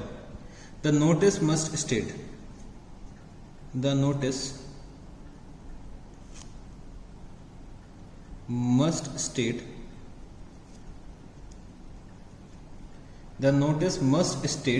that if the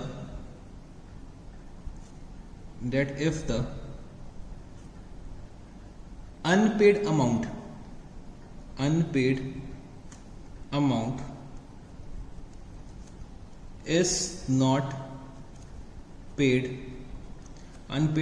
is not paid within a certain period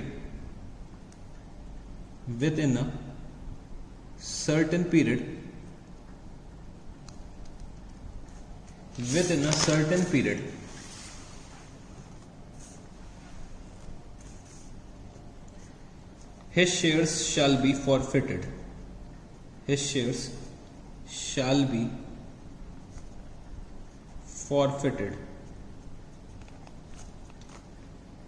फिर बच्चे if in spite of the notice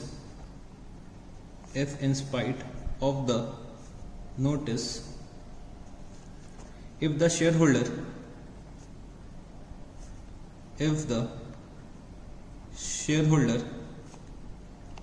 still does not pay the unpaid amount of the shares the unpaid amount on the shares the unpaid amount on the shares, his shares may be forfeited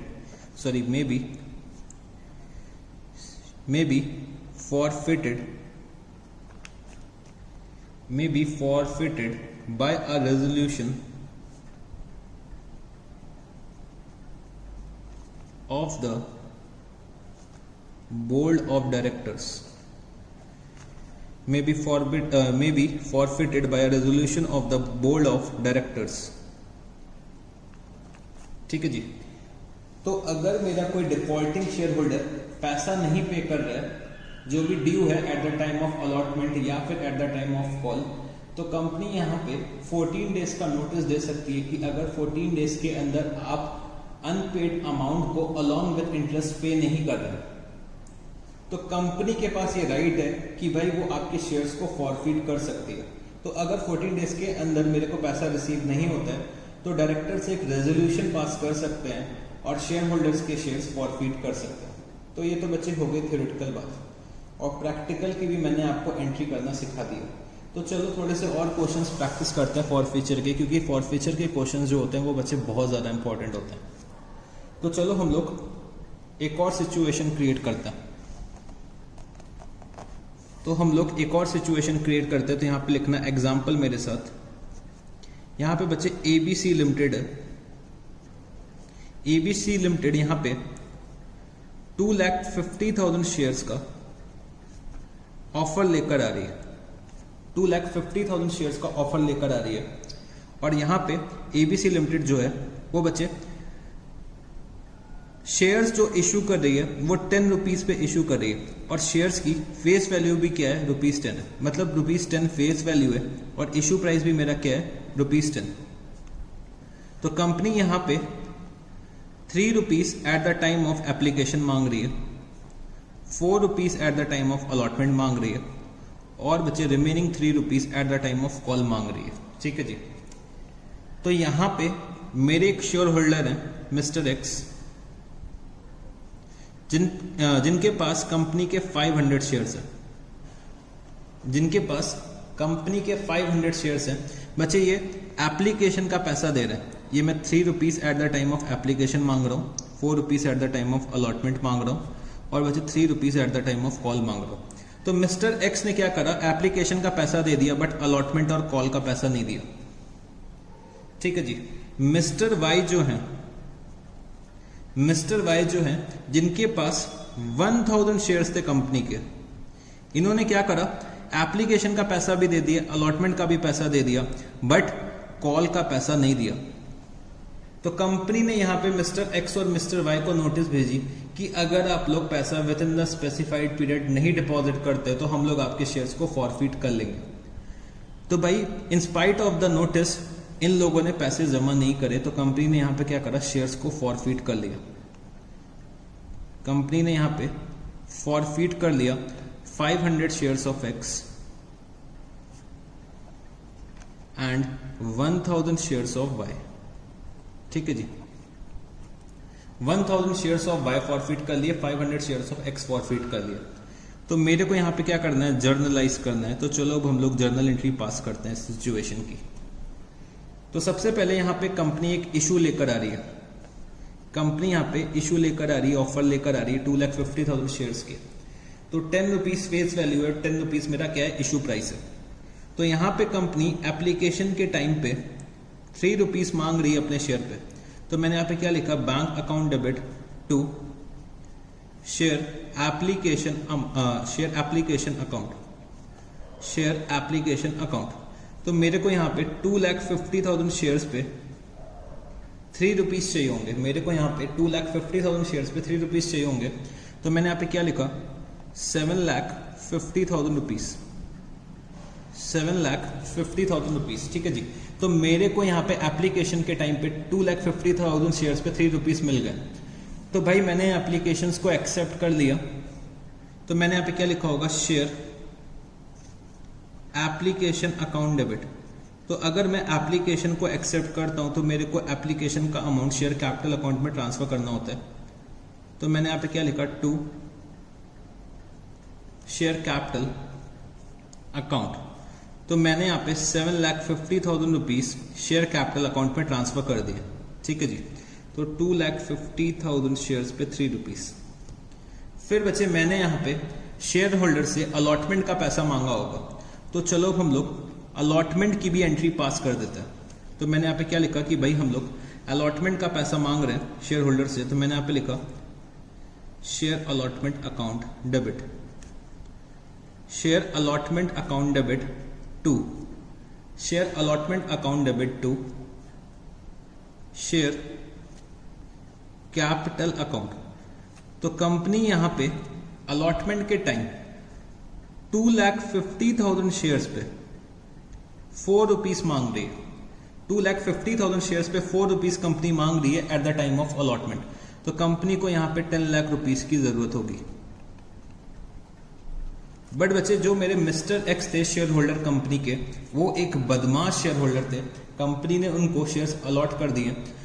तो भाई mister x जो है वो बदमाश share holder है, इन्होंने क्या करा, अलॉटमेंट का पैसा नहीं पे करा।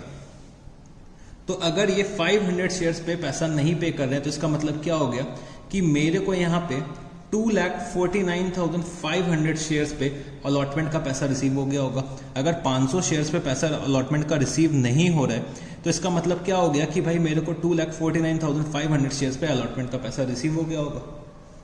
तो चलो जो भी पैसा मेरे को रिसीव हुआ है उसकी मैं एंट्री पास कर देता हूं। तो मैंने यहां पे क्या लिखा, bank account debit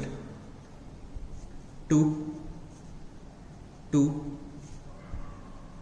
share allotment account. तो कंपनी को यहां पे रिसीव हो गए होंगे 2,49,500 शेयर्स पे 4 रुपीज। तो कंपनी को यहां पे 2,49,500 शेयर्स पे 4 रुपीज रिसीव हो रहे हैं। तो टोटल कितना अमाउंट आ रहा होगा फटाफट से कैलकुलेट करके आप मेरे को बताइए। तो कंपनी को यहां पे रिसीव हो गए 9,98,000 रुपीज। फिर बच्चे कंपनी ने यहां पे सेकंड कॉल का पैसा मांगा अपने शेयर होल्डर से। तो मैंने यहां पे क्या लिखा, share second call account debit, sorry call का पैसा मांगा है। तो ये मेरी शेयर कॉल है, सिर्फ एक ही कॉल है। तो मैं यहाँ पे क्या बोल सकता हूँ, शेयर कॉल अकाउंट, क्योंकि यहाँ पे सिर्फ हम लोग एक ही कॉल का पैसा मांग रहे हैं, मतलब एक कॉल में पूरा का पूरा पैसा मांग ले रहे हैं, ठीक है जी, जो भी रिमेनिंग अमाउंट है आफ्टर अलॉटमेंट। तो share call account debit to share capital account. तो मेरे को यहाँ पे 2,50,000 शेयर्स पे 3 रुपीज चाहिए होंगे eight the time of call. तो मेरे को टोटल कितना चाहिए, 7,50,000 रुपीज। बट बच्चे यहां पे जो मेरे शेयर होल्डर हैं मिस्टर एक्स और मिस्टर वाई, मिस्टर एक्स और मिस्टर वाई दोनों ही बच्चे बदमाश शेयर होल्डर निकले, दोनों ने ही कॉल का पैसा नहीं दिया। तो इसका मतलब क्या हो गया, मेरे को 1,000 + 500 शेयर्स मतलब 1,500 शेयर्स पे कॉल का पैसा रिसीव नहीं हुआ। तो अगर 1,500 शेयर्स पे कॉल का पैसा रिसीव नहीं हो रहा है तो इसका मतलब क्या हो गया, 2,48,500 शेयर्स पे मेरे को कॉल का पैसा रिसीव हो गया होगा। तो चलो हम लोग उसकी एंट्री पास कर लेते हैं। Bank account debit, bank account debit, bank account debit to share call account. तो कंपनी को यहां पे 2,48,500 शेयर्स पे 3 रुपीज रिसीव हुए, ठीक है जी।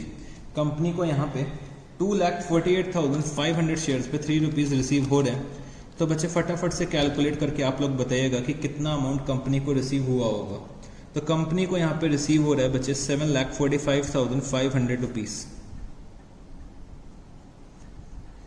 तो बच्चे यहां पे जब मिस्टर एक्स और मिस्टर वाई ने कंपनी को पैसा नहीं दिया, कंपनी के कांस्टेंट रिमाइंडर्स के बावजूद भी, तो कंपनी को गुस्सा चढ़ गई, कंपनी के डायरेक्टर्स को गुस्सा चढ़ गई और कंपनी के डायरेक्टर्स ने उनके शेयर्स को फॉरफिट कर लिया। तो कंपनी के डायरेक्टर्स ने मिस्टर एक्स और मिस्टर वाई दोनों के ही शेयर्स को फॉरफिट कर लिया। अब बच्चे समझना मेरी बात को, यहाँ पे हमेशा याद रखना जितने भी फॉरफीचर दे रखे हैं क्वेश्चन में, यहाँ पे बच्चे 2 लोगों के शेयर्स फॉरफिट हो रहे हैं, मतलब मिस्टर एक्स और मिस्टर वाई के शेयर्स फॉरफिट हो रहे हैं। तो अगर एक से ज्यादा शेयर होल्डर्स के शेयर फॉरफीट हो रहे हैं तो भाई मेरे को हर एक स्पेसिफिक शेयर होल्डर का सेपरेट फॉरफीचर शो करना पड़ेगा। मतलब मैं दोनों का फॉरफीचर क्लब करके नहीं शो कर सकता। तो मतलब मेरे को मिस्टर एक्स का फॉरफीचर अलग दिखाना पड़ेगा, मिस्टर वाई का फॉरफीचर अलग दिखाना पड़ेगा। मतलब मैं एक कॉमन एंट्री नहीं पास कर सकता फॉरफीचर की। बुक में अगर आप लोग देखोगे तो बुक में शायद आपको दिख जाए कि भाई कॉमन एंट्री पास करी जा रही है, मल्टीपल शेयर होल्डर्स अगर पैसा नहीं दे रहे। बट आप लोग हमेशा याद रखिएगा, आप लोगों को हमेशा सेपरेट एंट्री पास करनी है। अगर यहाँ पे मिस्टर जेड होते तो हम लोग मिस्टर एक्स की अलग पास करते, मिस्टर वाई की अलग से पास करते और मिस्टर जेड की अलग से पास करते। ठीक है जी। तो मेरे को सबका फॉरफीचर सेपरेटली शो करना है। तो सबसे पहले मैं यहाँ पे मिस्टर एक्स का फॉरफीचर शो करने जा रहा हूं। भाई मैंने यहाँ पे मिस्टर एक्स से 500 शेयर्स पे 10 रुपए मांगे थे। तो मैंने यहाँ पे क्या लिखा, share capital account debit, share capital account debit. तो भाई मैंने यहां पे मिस्टर एक्स से 500 शेयर्स पे 10 रुपीस मांगे। बट यहां पे जो मिस्टर एक्स है उन्होंने सिर्फ मेरे को एप्लीकेशन का अमाउंट दिया। तो मैंने यहां पे क्या लिखा, to share application account, to share application account.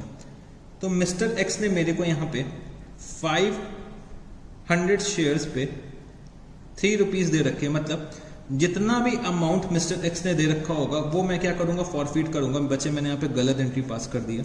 ये शेयर एप्लीकेशन नहीं होगा, ये क्या हो जाएगा, शेयर फॉरफीचर अकाउंट। जितना भी पैसा मेरे को एक्चुअली में रिसीव होगा मैं यहाँ पे क्या करूंगा, वो फॉरफीट कर लूंगा। तो मेरे को 3 रुपीस मिस्टर एक्स से रिसीव हुए हैं तो भाई मैं 3 रुपीस फॉरफीट कर लूंगा। तो मैंने इसको कहां पे ट्रांसफर कर दिया, शेयर फॉरफीचर अकाउंट में। तो जब कभी भी हम लोग शेयर्स को फॉरफीट करते हैं तो उसको रिकॉर्ड करने के लिए हम लोग शेयर फॉरफीचर अकाउंट क्रिएट करते हैं। तो जितना भी पैसा मैंने फॉरफीट करा है वो हम लोग कहां पे ट्रांसफर करेंगे, शेयर फॉरफीचर अकाउंट में। तो भाई 10 रुपए मांगे थे, 3 रुपीस जो मेरे को मिल गए, मैंने कहां पे ट्रांसफर करे, शेयर फॉरफीचर अकाउंट पे। और जो अमाउंट मेरे को नहीं मिला है वो मेरे को यहां पे लिख देना है। मतलब मेरे को शेयर अलॉटमेंट का अमाउंट नहीं मिला तो मैंने यहां पे लिखा शेयर अलॉटमेंट अकाउंट। तो अलॉटमेंट के टाइम मेरे को 500 शेयर्स पे 4 रुपीस नहीं रिसीव हुए। फिर बच्चे हम लोगों ने कॉल का पैसा मांगा था। तो कॉल पे मेरे को 500 शेयर्स पे 3 रुपीस नहीं मिले। तो यहाँ पे मेरी एंट्री फॉरफीचर की बन के तैयार हो गई है कि भाई हम लोगों को 5000 रुपीस चाहिए थे एक्स से, इन्होंने मेरे को सिर्फ 1500 रुपीस जो दिए हैं वो मैंने क्या करा, फॉरफीट कर लिया। इन्होंने मेरे को 2000 रुपीस अलॉटमेंट के नहीं दिए और 1500 रुपीस मेरे को कॉल के पे नहीं करे। तो ये तो बच्चे हो गई मिस्टर एक्स की एंट्री। अब मेरे को मिस्टर वाई की भी एंट्री पास करनी है। तो मैंने यहाँ पे क्या लिखा, मिस्टर वाई। तो मिस्टर वाई से मैंने 1000 शेयर्स पे 10 रुपीस मांगे हैं। तो मैंने यहाँ पे क्या लिखा, share capital account debit, share capital account debit. मैंने यहाँ पे मिस्टर वाई से 1000 शेयर्स पे 10 रुपीस मांगे। तो मैंने टोटल मिस्टर वाई से 10,000 रुपीस मांग रखे हैं। बट जो मेरे मिस्टर वाई हैं इन्होंने सिर्फ मेरे को एप्लीकेशन और अलॉटमेंट का पैसा पे करा है। तो जितना भी पैसा इन्होंने मेरे को पे करा है वो बच्चे हम लोग क्या करेंगे, फॉरफीट कर लेंगे। तो मैंने यहाँ पे क्या लिखा, टू शेयर फॉरफीचर अकाउंट। तो मेरे को यहाँ पे एप्लीकेशन का अमाउंट मिल गया है और अलॉटमेंट का अमाउंट मिल गया है फ्रॉम मिस्टर वाई।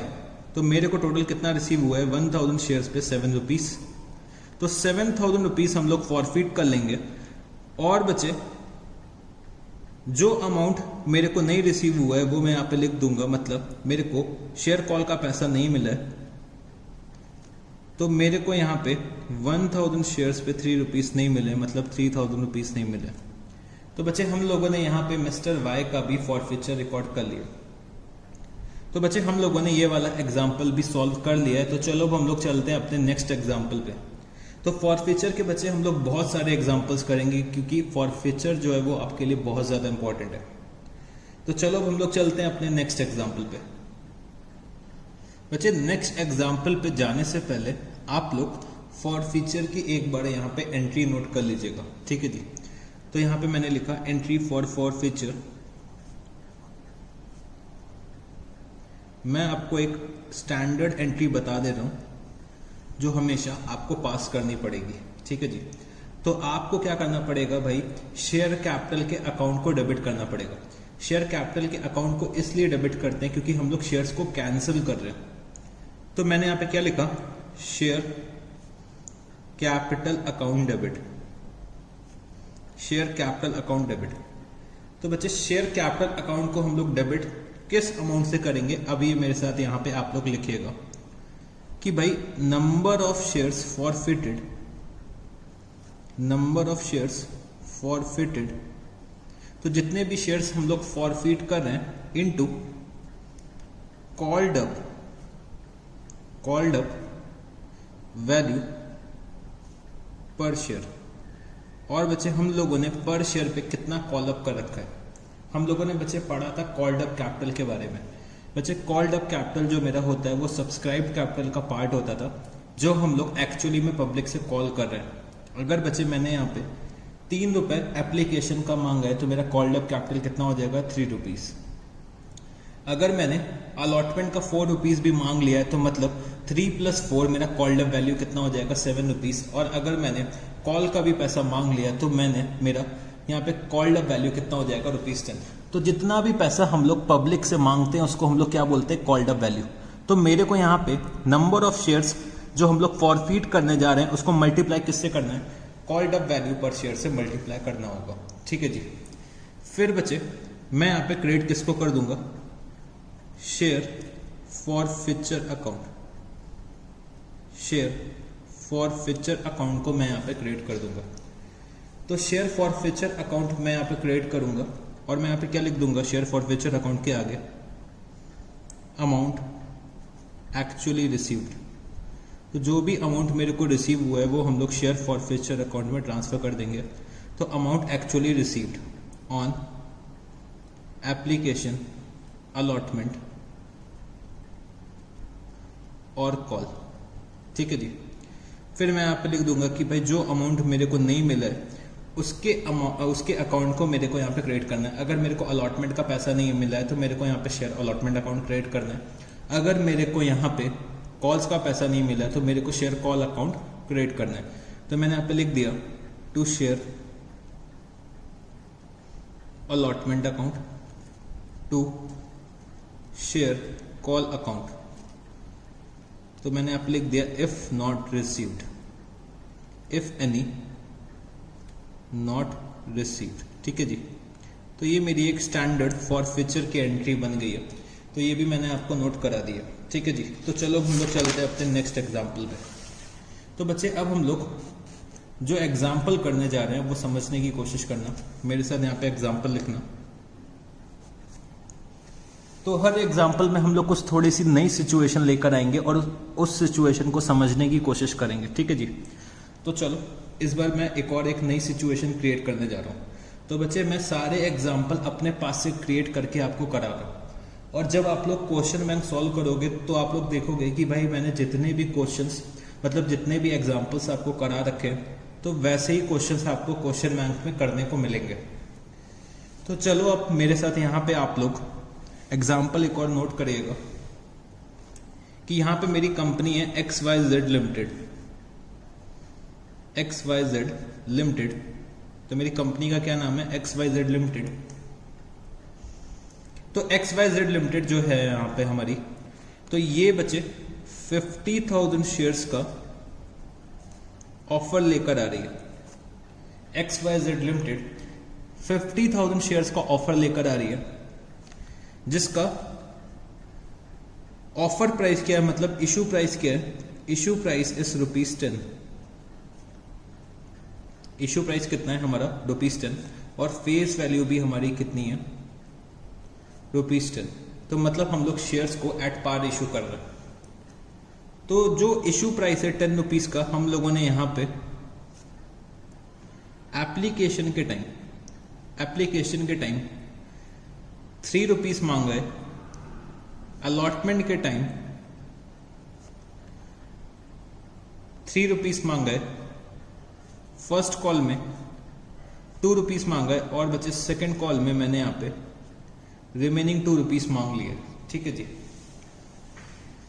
अब बच्चे हम लोगों ने 50,000 शेयर्स ऑफर करें तो भाई मेरे पास 50,000 शेयर्स की एप्लीकेशन भी आ गई है। बट यहाँ पे जो मेरे शेयर होल्डर है मिस्टर ए के पास 300 शेयर्स है कंपनी के। मिस्टर ए के पास 300 शेयर्स है कंपनी के, मतलब मिस्टर ए को 300 शेयर्स अलॉट हुआ। तो इन्होंने एप्लीकेशन का पैसा तो दिया ही होगा।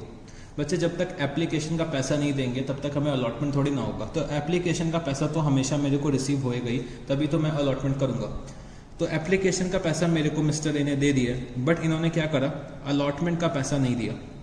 और बच्चे इन्होंने फर्स्ट कॉल का भी पैसा नहीं दिया।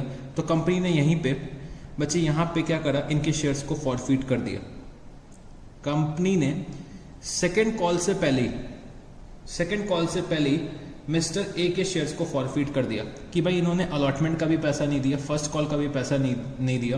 कंपनी बार बार रिमाइंडर इनको भेज रही थी, फिर भी ये पैसा नहीं दे रहे थे। तो कंपनी ने सेकंड कॉल से पहले ही इनके शेयर्स को फॉरफीट कर दिया। ठीक है जी। फिर यहाँ पे मेरे एक शेयर होल्डर थे मिस्टर बी। इनके पास कंपनी के 500 शेयर्स थे। इनके पास कंपनी के 500 शेयर्स थे। इन्होंने क्या करा, एप्लीकेशन का पैसा दे दिया, अलॉटमेंट का भी पैसा दे दिया, फर्स्ट कॉल का पैसा नहीं दिया और सेकंड कॉल का पैसा नहीं दिया। तो कंपनी ने क्या करा, इनके शेयर्स को फॉरफीट कर लिया। कंपनी ने आफ्टर सेकंड कॉल इनके शेयर्स को क्या करा, फॉरफीट कर लिया। ठीक है जी। तो बच्चे मेरे को इस सिचुएशन को क्या करना है, जर्नलाइज करना है।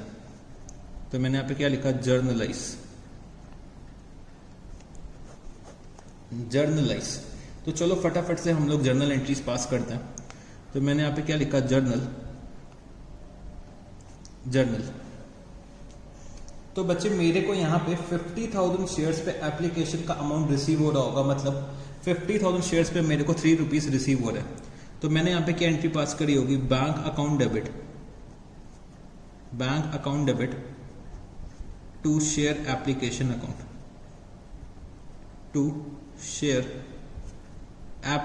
अकाउंट। तो मेरे को यहां पे 50,000 शेयर्स पे मेरे को रिसीव हो रहे हैं 3 रुपीज ऑन एप्लीकेशन, मतलब मेरे को टोटल 1,50,000 रुपीज रिसीव हुआ होगा। मेरे को यहाँ पे कितना रिसीव हुआ है, 1,50,000 रुपीज। ठीक है जी। तो मैंने यहाँ पे एप्लीकेशंस को एक्सेप्ट करा और शेयर एप्लीकेशन के अमाउंट को मैंने कहाँ पे ट्रांसफर कर दिया, मैंने यहाँ पे ट्रांसफर कर दिया शेयर एप्लीकेशन के अमाउंट को शेयर कैपिटल अकाउंट में। तो मैंने यहाँ पे क्या लिखा, share application account debit to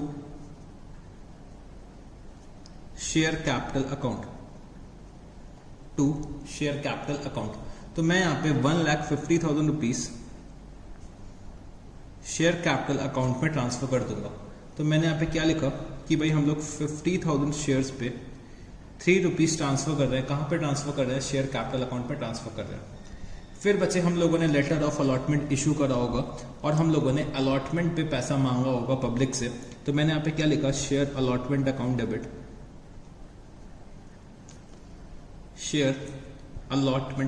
debit to share capital account.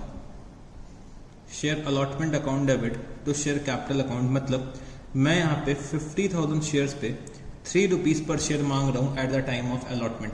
तो मेरे को 1,50,000 रुपीज फिर से चाहिए होगा। बट बच्चे यहाँ पे जो मेरे शेयर होल्डर थे मिस्टर ए जो मेरे शेयर होल्डर थे, इन्होंने क्या करा, अलॉटमेंट का पैसा मेरे को पे नहीं करा। तो मतलब मेरे को 300 शेयर्स पे अलॉटमेंट का पैसा रिसीव नहीं हुआ है। तो इसका मतलब क्या हो गया, मेरे को 49,700 शेयर्स पे अलॉटमेंट का पैसा रिसीव हो गया होगा। तो मैं उसकी एंट्री पास कर देता हूं, bank account debit to share allotment account.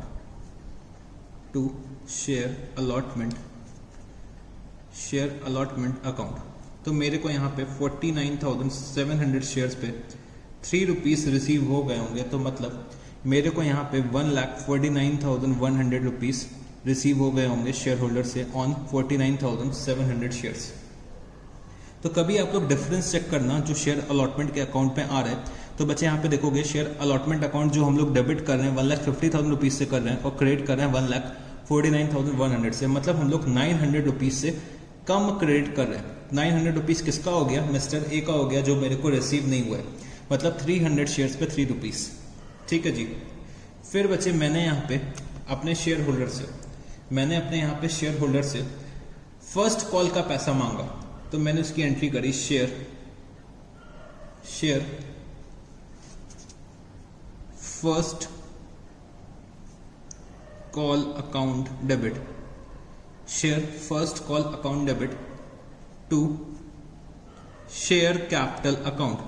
तो मैं यहां पे फर्स्ट कॉल का पैसा मांग रहा हूं अपने शेयर होल्डर से, तो मैंने यहाँ पे 50,000 शेयर्स पे 2 रुपीस मांगे होंगे, मतलब 1 लाख रुपीस मैंने शेयर होल्डर से बोला कि भाई आप लोग डिपॉजिट कर दो कंपनी में शेयर फर्स्ट कॉल का पैसा। बट बच्चे मेरे यहाँ पे 2 शेयर होल्डर जो थे वो बिल्कुल बदमाश शेयर होल्डर थे, मिस्टर ए और मिस्टर बी। तो मिस्टर ए और मिस्टर बी जिनके पास 800 शेयर्स थे, उन्होंने बच्चे शेयर फर्स्ट कॉल का पैसा नहीं दिया।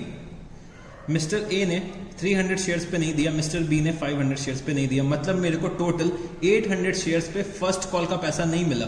तो इसका मतलब क्या हो गया, मेरे को 49,200 शेयर्स पे फर्स्ट कॉल का पैसा मिला होगा। तो मैंने यहाँ पे क्या लिखा कि भाई 49,200 शेयर्स पे अगर मेरे को पैसा मिल रहा है तो चलो मैं उसी को रिकॉर्ड कर लेता हूं। तो बच्चे मेरे को यहां पे 49,200 शेयर्स पे मेरे को फर्स्ट कॉल का पैसा रिसीव हो गया होगा। तो चलो हम लोग इसकी एंट्री पास करते हैं, bank account debit to share first call account तो मेरे को यहाँ पे 49,200 शेयर्स पे 2 रुपीस रिसीव हो गया होगा। तो इसका मतलब क्या हो गया कि मेरे को यहाँ पे 98,400 रुपीस रिसीव हो गए होंगे। ठीक है जी। तो बच्चे कंपनी ने यहाँ पे क्या सोचा कि भाई मिस्टर ए जो हमारे शेयर होल्डर हैं, इन्होंने ना ही अलॉटमेंट का पैसा दिया ना ही फर्स्ट कॉल का पैसा दिया। तो कंपनी ने इनको मल्टीपल रिमाइंडर्स भेजे, फिर भी इन्होंने पैसा नहीं दिया। तो कंपनी के डायरेक्टर्स को गुस्सा चढ़ गई और कंपनी के डायरेक्टर्स ने क्या करा, कंपनी के डायरेक्टर्स ने यहीं पे इनके शेयर्स को फॉरफिट कर लिया। मतलब सेकंड कॉल से पहले ही मिस्टर ए के शेयर्स को फॉरफिट कर दिया है। तो अगर हम लोग मिस्टर ए के शेयर्स फॉरफिट कर रहे हैं सेकंड कॉल से पहले, तो भाई पहले मेरे को फॉरफीचर की एंट्री करनी पड़ेगी, क्योंकि भाई हम लोग यहाँ पे क्रोनोलॉजिकल ऑर्डर में जर्नल एंट्रीज पास करते हैं। तो पहले फॉरफीचर हो रहा है, तो भाई हम लोग पहले फॉरफीचर करेंगे, फिर हम लोग शेयर सेकंड कॉल का पैसा मांगेंगे। तो यहाँ पे हम लोग मिस्टर ए के शेयर्स को फॉरफिट कर रहे हैं। तो बच्चे यहाँ पे समझना, यहाँ पे क्वेश्चन में कि हम लोगों ने 8 रुपीज कॉल्ड अप करे, मतलब 3 रुपए एप्लीकेशन पे मांगे, 3 रुपए मैंने अलॉटमेंट पे मांगे और 2 रुपए मैंने फर्स्ट कॉल पे मांगे। तो मैंने टोटल 8 रुपए मांगे इससे। तो बच्चे मैंने यहाँ पे आपको लिखवाया भी था कि हम लोग यहाँ पे क्या लेते हैं कि भाई कितना पैसा मैंने शेयर होल्डर से मांग रखा है, वो बच्चे हमें मल्टीप्लाई करना पड़ेगा किससे, नंबर ऑफ शेयर्स फॉरफिटेड से। तो मैंने यहाँ पे मिस्टर ए से अभी तक सिर्फ और सिर्फ 8 रुपए मांगे हैं, 2 रुपए तो अभी तक मैंने मांगे ही नहीं है। तो शेयर सेकंड कॉल का पैसा अभी तक मैंने मांगा ही नहीं है मिस्टर ए से। मैंने सिर्फ मिस्टर ए से कितने रुपए मांगे हैं, 3 + 3 + 2, मतलब मैंने मिस्टर ए से पर शेयर 8 रुपीज मांगे, पर शेयर 8 रुपीज कॉल्ड अप कर रखा है। ठीक है जी, पर शेयर मैंने यहाँ पे 8 रुपीज कॉल्ड अप कर रखा है फ्रॉम मिस्टर ए। तो यहाँ पे अब मेरे को फॉरफीचर की एंट्री पास करनी है। तो मैं यहाँ पे क्या लिख सकता हूं, मैं यहाँ पे लिख सकता हूं शेयर कैपिटल अकाउंट डेबिट। तो भाई यहाँ पे मैं 300 शेयर्स को फॉरफिट करने जा रहा हूं। तो 300 शेयर्स पे मैंने अभी तक सिर्फ और सिर्फ 8 रुपीज मांगे हैं, मतलब मैंने 2400 रुपीज टोटल मांग रखे हैं। ठीक है जी। और यहाँ पे मिस्टर ए ने सिर्फ और सिर्फ मेरे को एप्लीकेशन का पैसा दिया है, तो मैंने यहाँ पे एप्लीकेशन का पैसा फॉरफिट करा होगा। तो मैंने यहाँ पे क्या लिखा, टू शेयर फॉरफिचर अकाउंट। तो मैंने यहाँ पे 300 शेयर्स पे 3 रुपीज एप्लीकेशन के फॉरफिट कर लिए, मतलब मैंने यहाँ पे 900 रुपीज फॉरफिट करे। फिर बचे हम लोगों ने अलॉटमेंट का पैसा मांगा था मिस्टर ए से, इन्होंने अलॉटमेंट का पैसा मेरे को नहीं दिया। तो भाई जो भी पैसा मेरे को नहीं रिसीव हुआ है, तो भाई मेरे को ये क्या करना पड़ेगा, कैंसल आउट करना पड़ेगा कि भाई ये पैसा मेरे को रिसीव नहीं होगा। तो इसका मतलब क्या हो गया, मेरे को 300 शेयर्स पे 3 rupees eight the time of allotment नहीं रिसीव हुए, मतलब मेरे को 600 रुपीज़ अभी तक रिसीव नहीं हुए। फिर बच्चे मैंने फर्स्ट कॉल का पैसा मांगा था, तो मैंने यहाँ पे क्या लिखा, to share first call account. तो फर्स्ट कॉल का भी मेरे को पैसा नहीं मिला है, तो मेरे को 300 शेयर्स पे 2 रुपीज़ रिसीव नहीं हुए। तो मेरे को यहाँ पे 600 रुपीज़ रिसीव नहीं हुए, तो शायद ये मैंने गलत लिख दिया, ये हो जाएगा 900 रुपीज़। ठीक है जी। तो हम लोगों ने यहाँ पे मिस्टर ए के शेयर को फॉरफिट कर लिया। तो जितना भी पैसा हम लोगों ने मांगा होगा बच्चे, मेरे को वो कंसिडर करके क्वेश्चन को सॉल्व करना पड़ेगा। तो मैंने यहाँ पे 8 रुपए मांग रखा था, 8 रुपीज़ कॉल्ड अप था, तो बच्चे उसको मेरे को 8 रुपीज़ कंसिडर करके फॉरफिचर की एंट्री पास करनी पड़ेगी। ठीक है जी। अब बच्चे मैं यहाँ पे शेयर सेकंड कॉल का पैसा अपने शेयर होल्डर से मांग रहा हूँ, तो मैं यहाँ पे क्या लिख सकता हूँ कि भाई मेरे को अब शेयर सेकंड कॉल का पैसा चाहिए होगा आप लोगों से। तो मैंने यहाँ पे क्या लिखा, share second call account debit to share capital account, share second call account debit to share capital account. अब बच्चे समझने की कोशिश करना, मैंने यहाँ पे 300 शेयर्स को कैंसिल कर दिए, तो अब मेरे टोटल शेयर्स रिमेनिंग कितने रह गए होंगे। भाई मेरे टोटल कितने शेयर्स थे, 50,000 शेयर्स हम लोगों ने पब्लिक को ऑफर करे थे फॉर सब्सक्रिप्शन। उसमें से मैंने यहाँ पे मिस्टर ए के 300 शेयर्स को फॉरफिट कर लिया, मतलब मैंने 300 शेयर्स को कैंसिल कर लिए। तो भाई अब मैं मिस्टर ए से पैसे थोड़ी ना मांग रहा हूँ, क्योंकि भाई मैंने तो उनके शेयर्स को कैंसिल कर दिया। अगर मैंने मिस्टर ए के शेयर्स को कैंसिल कर दिया तो मैं मिस्टर ए से थोड़ी ना कहूँगा कि भाई शेयर सेकंड कॉल का पैसा दे दो। तो 300 शेयर्स हम लोग कैंसिल कर चुके हैं, तो मैं अब 49,700 शेयर्स पे सेकंड कॉल का पैसा मांग रहा हूँगा। तो भाई मैंने यहाँ पे क्या लिखा, 49,700 शेयर्स पे मेरे को 2 रुपीज़ दे दो आप लोग शेयर सेकंड कॉल का। 300 शेयर्स हम लोग ऑलरेडी कैंसिल कर चुके हैं, तो 49,700 शेयर्स पे मेरे को 2 रुपीज़ चाहिए होगा। तो मैं ये कितना कैलकुलेट करते हैं, तो ये कितना आ जाएगा। तो बच्चे ये मेरा आ रहा है 99,400 रुपीज़। तो मेरे को टोटल 99,400 रुपीज़ चाहिए होगा अपने शेयर होल्डर से। तो भाई यहाँ पे जो मेरे शेयर होल्डर थे मिस्टर बी जो हमारे शेयर होल्डर थे, इन्होंने सेकंड कॉल का भी पैसा नहीं दिया। तो इसका मतलब क्या हो गया कि भाई हम लोगों ने 49,700 शेयर्स पे सेकंड कॉल का पैसा मांगा, बट मिस्टर बी ने सेकंड कॉल का भी पैसा नहीं दिया, मतलब 500 शेयर्स पे मेरे को सेकंड कॉल का पैसा रिसीव नहीं हुआ है। तो इसका मतलब ये हो गया कि मेरे को 49,200 शेयर्स पे सेकंड कॉल का पैसा रिसीव हुआ है। तो मैंने यहाँ पे क्या लिखा, बैंक अकाउंट डेबिट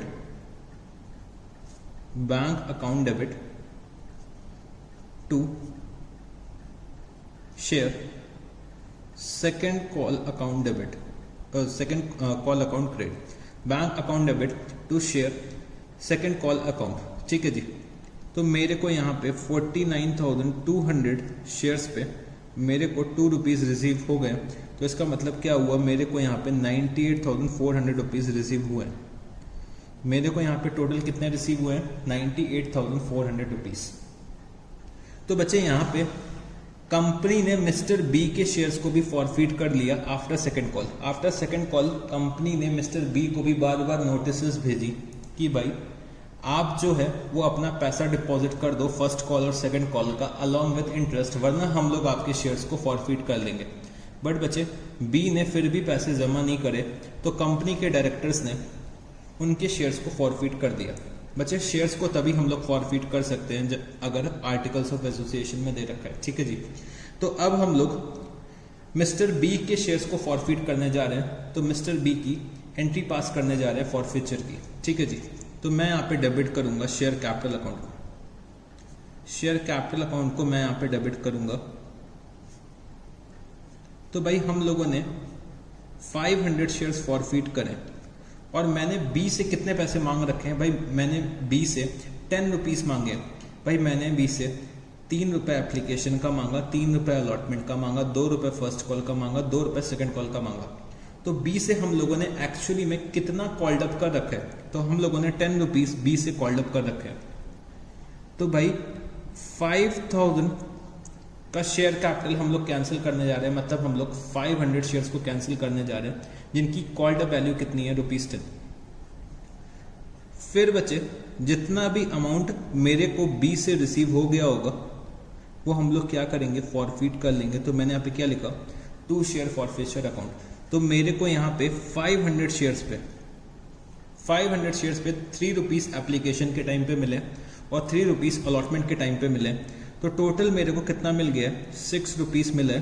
तो वो हम लोग फॉरफिट कर लेंगे, मतलब ₹3000 कंपनी फॉरफिट कर लेगी। और जो भी अमाउंट मेरे को रिसीव नहीं हुआ है वो बच्चे हम लोग यहाँ पे कैंसिल आउट कर देंगे। तो मैंने यहाँ पे क्या लिखा कि भाई मेरे को यहाँ पे शेयर फर्स्ट कॉल का अमाउंट रिसीव नहीं हुआ है, तो मैंने यहाँ पे लिखा 2 शेयर फर्स्ट कॉल अकाउंट। और बच्चे मेरे को शेयर सेकेंड कॉल का भी अमाउंट रिसीव नहीं हुआ है, तो मैंने यहाँ पे क्या लिखा, 2 शेयर सेकेंड कॉल अकाउंट। तो मेरे को फर्स्ट कॉल के टाइम पे ₹2 पर शेयर रिसीव नहीं हुए और बच्चे मेरे को सेकेंड कॉल के टाइम पे भी ₹2 पर शेयर रिसीव नहीं हुए। तो भाई मैंने यहाँ पे क्या लिखा कि भाई मेरे को शेयर फर्स्ट कॉल पे ₹1000 नहीं मिला, शेयर सेकेंड कॉल पे ₹1000 नहीं मिला। तो बच्चे हम लोगों ने यहाँ पे बी के शेयर्स को भी फॉरफिट कर लिया। तो चलो फॉरफीचर का आप लोगों को एक बार नरेशन भी बता देता हूँ कि क्या लिखना पड़ेगा। Being shares of be forfeited, बस बच्चे एक छोटा सा नरेशन आपको लिखना है, being shares of be forfeited, या फिर मैं लिख सकता हूँ being 500 shares of be forfeited. ठीक है जी, तो हम लोगों ने ये वाला एग्जाम्पल भी सॉल्व कर लिए। तो चलो बच्चे अब आप लोग एक ब्रेक ले लो, छोटा सा 10-15 मिनट का, चाय कॉफी पी लो, थोड़ा सा अपने आप को रिफ्रेश कर लो, फिर हम लोग ब्रेक के बाद मिलते हैं। और ब्रेक के बाद हम लोग फिर बहुत सारे एग्जाम्पल्स और डिस्कस करेंगे, फॉरफीचर के अलग अलग सिचुएशंस क्रिएट करेंगे और हम लोग फॉरफीचर को बहुत अच्छे से कंप्लीट करेंगे। ठीक है जी, तो फटाफट से ब्रेक लीजिए, हम लोग मिलते हैं ब्रेक के बाद।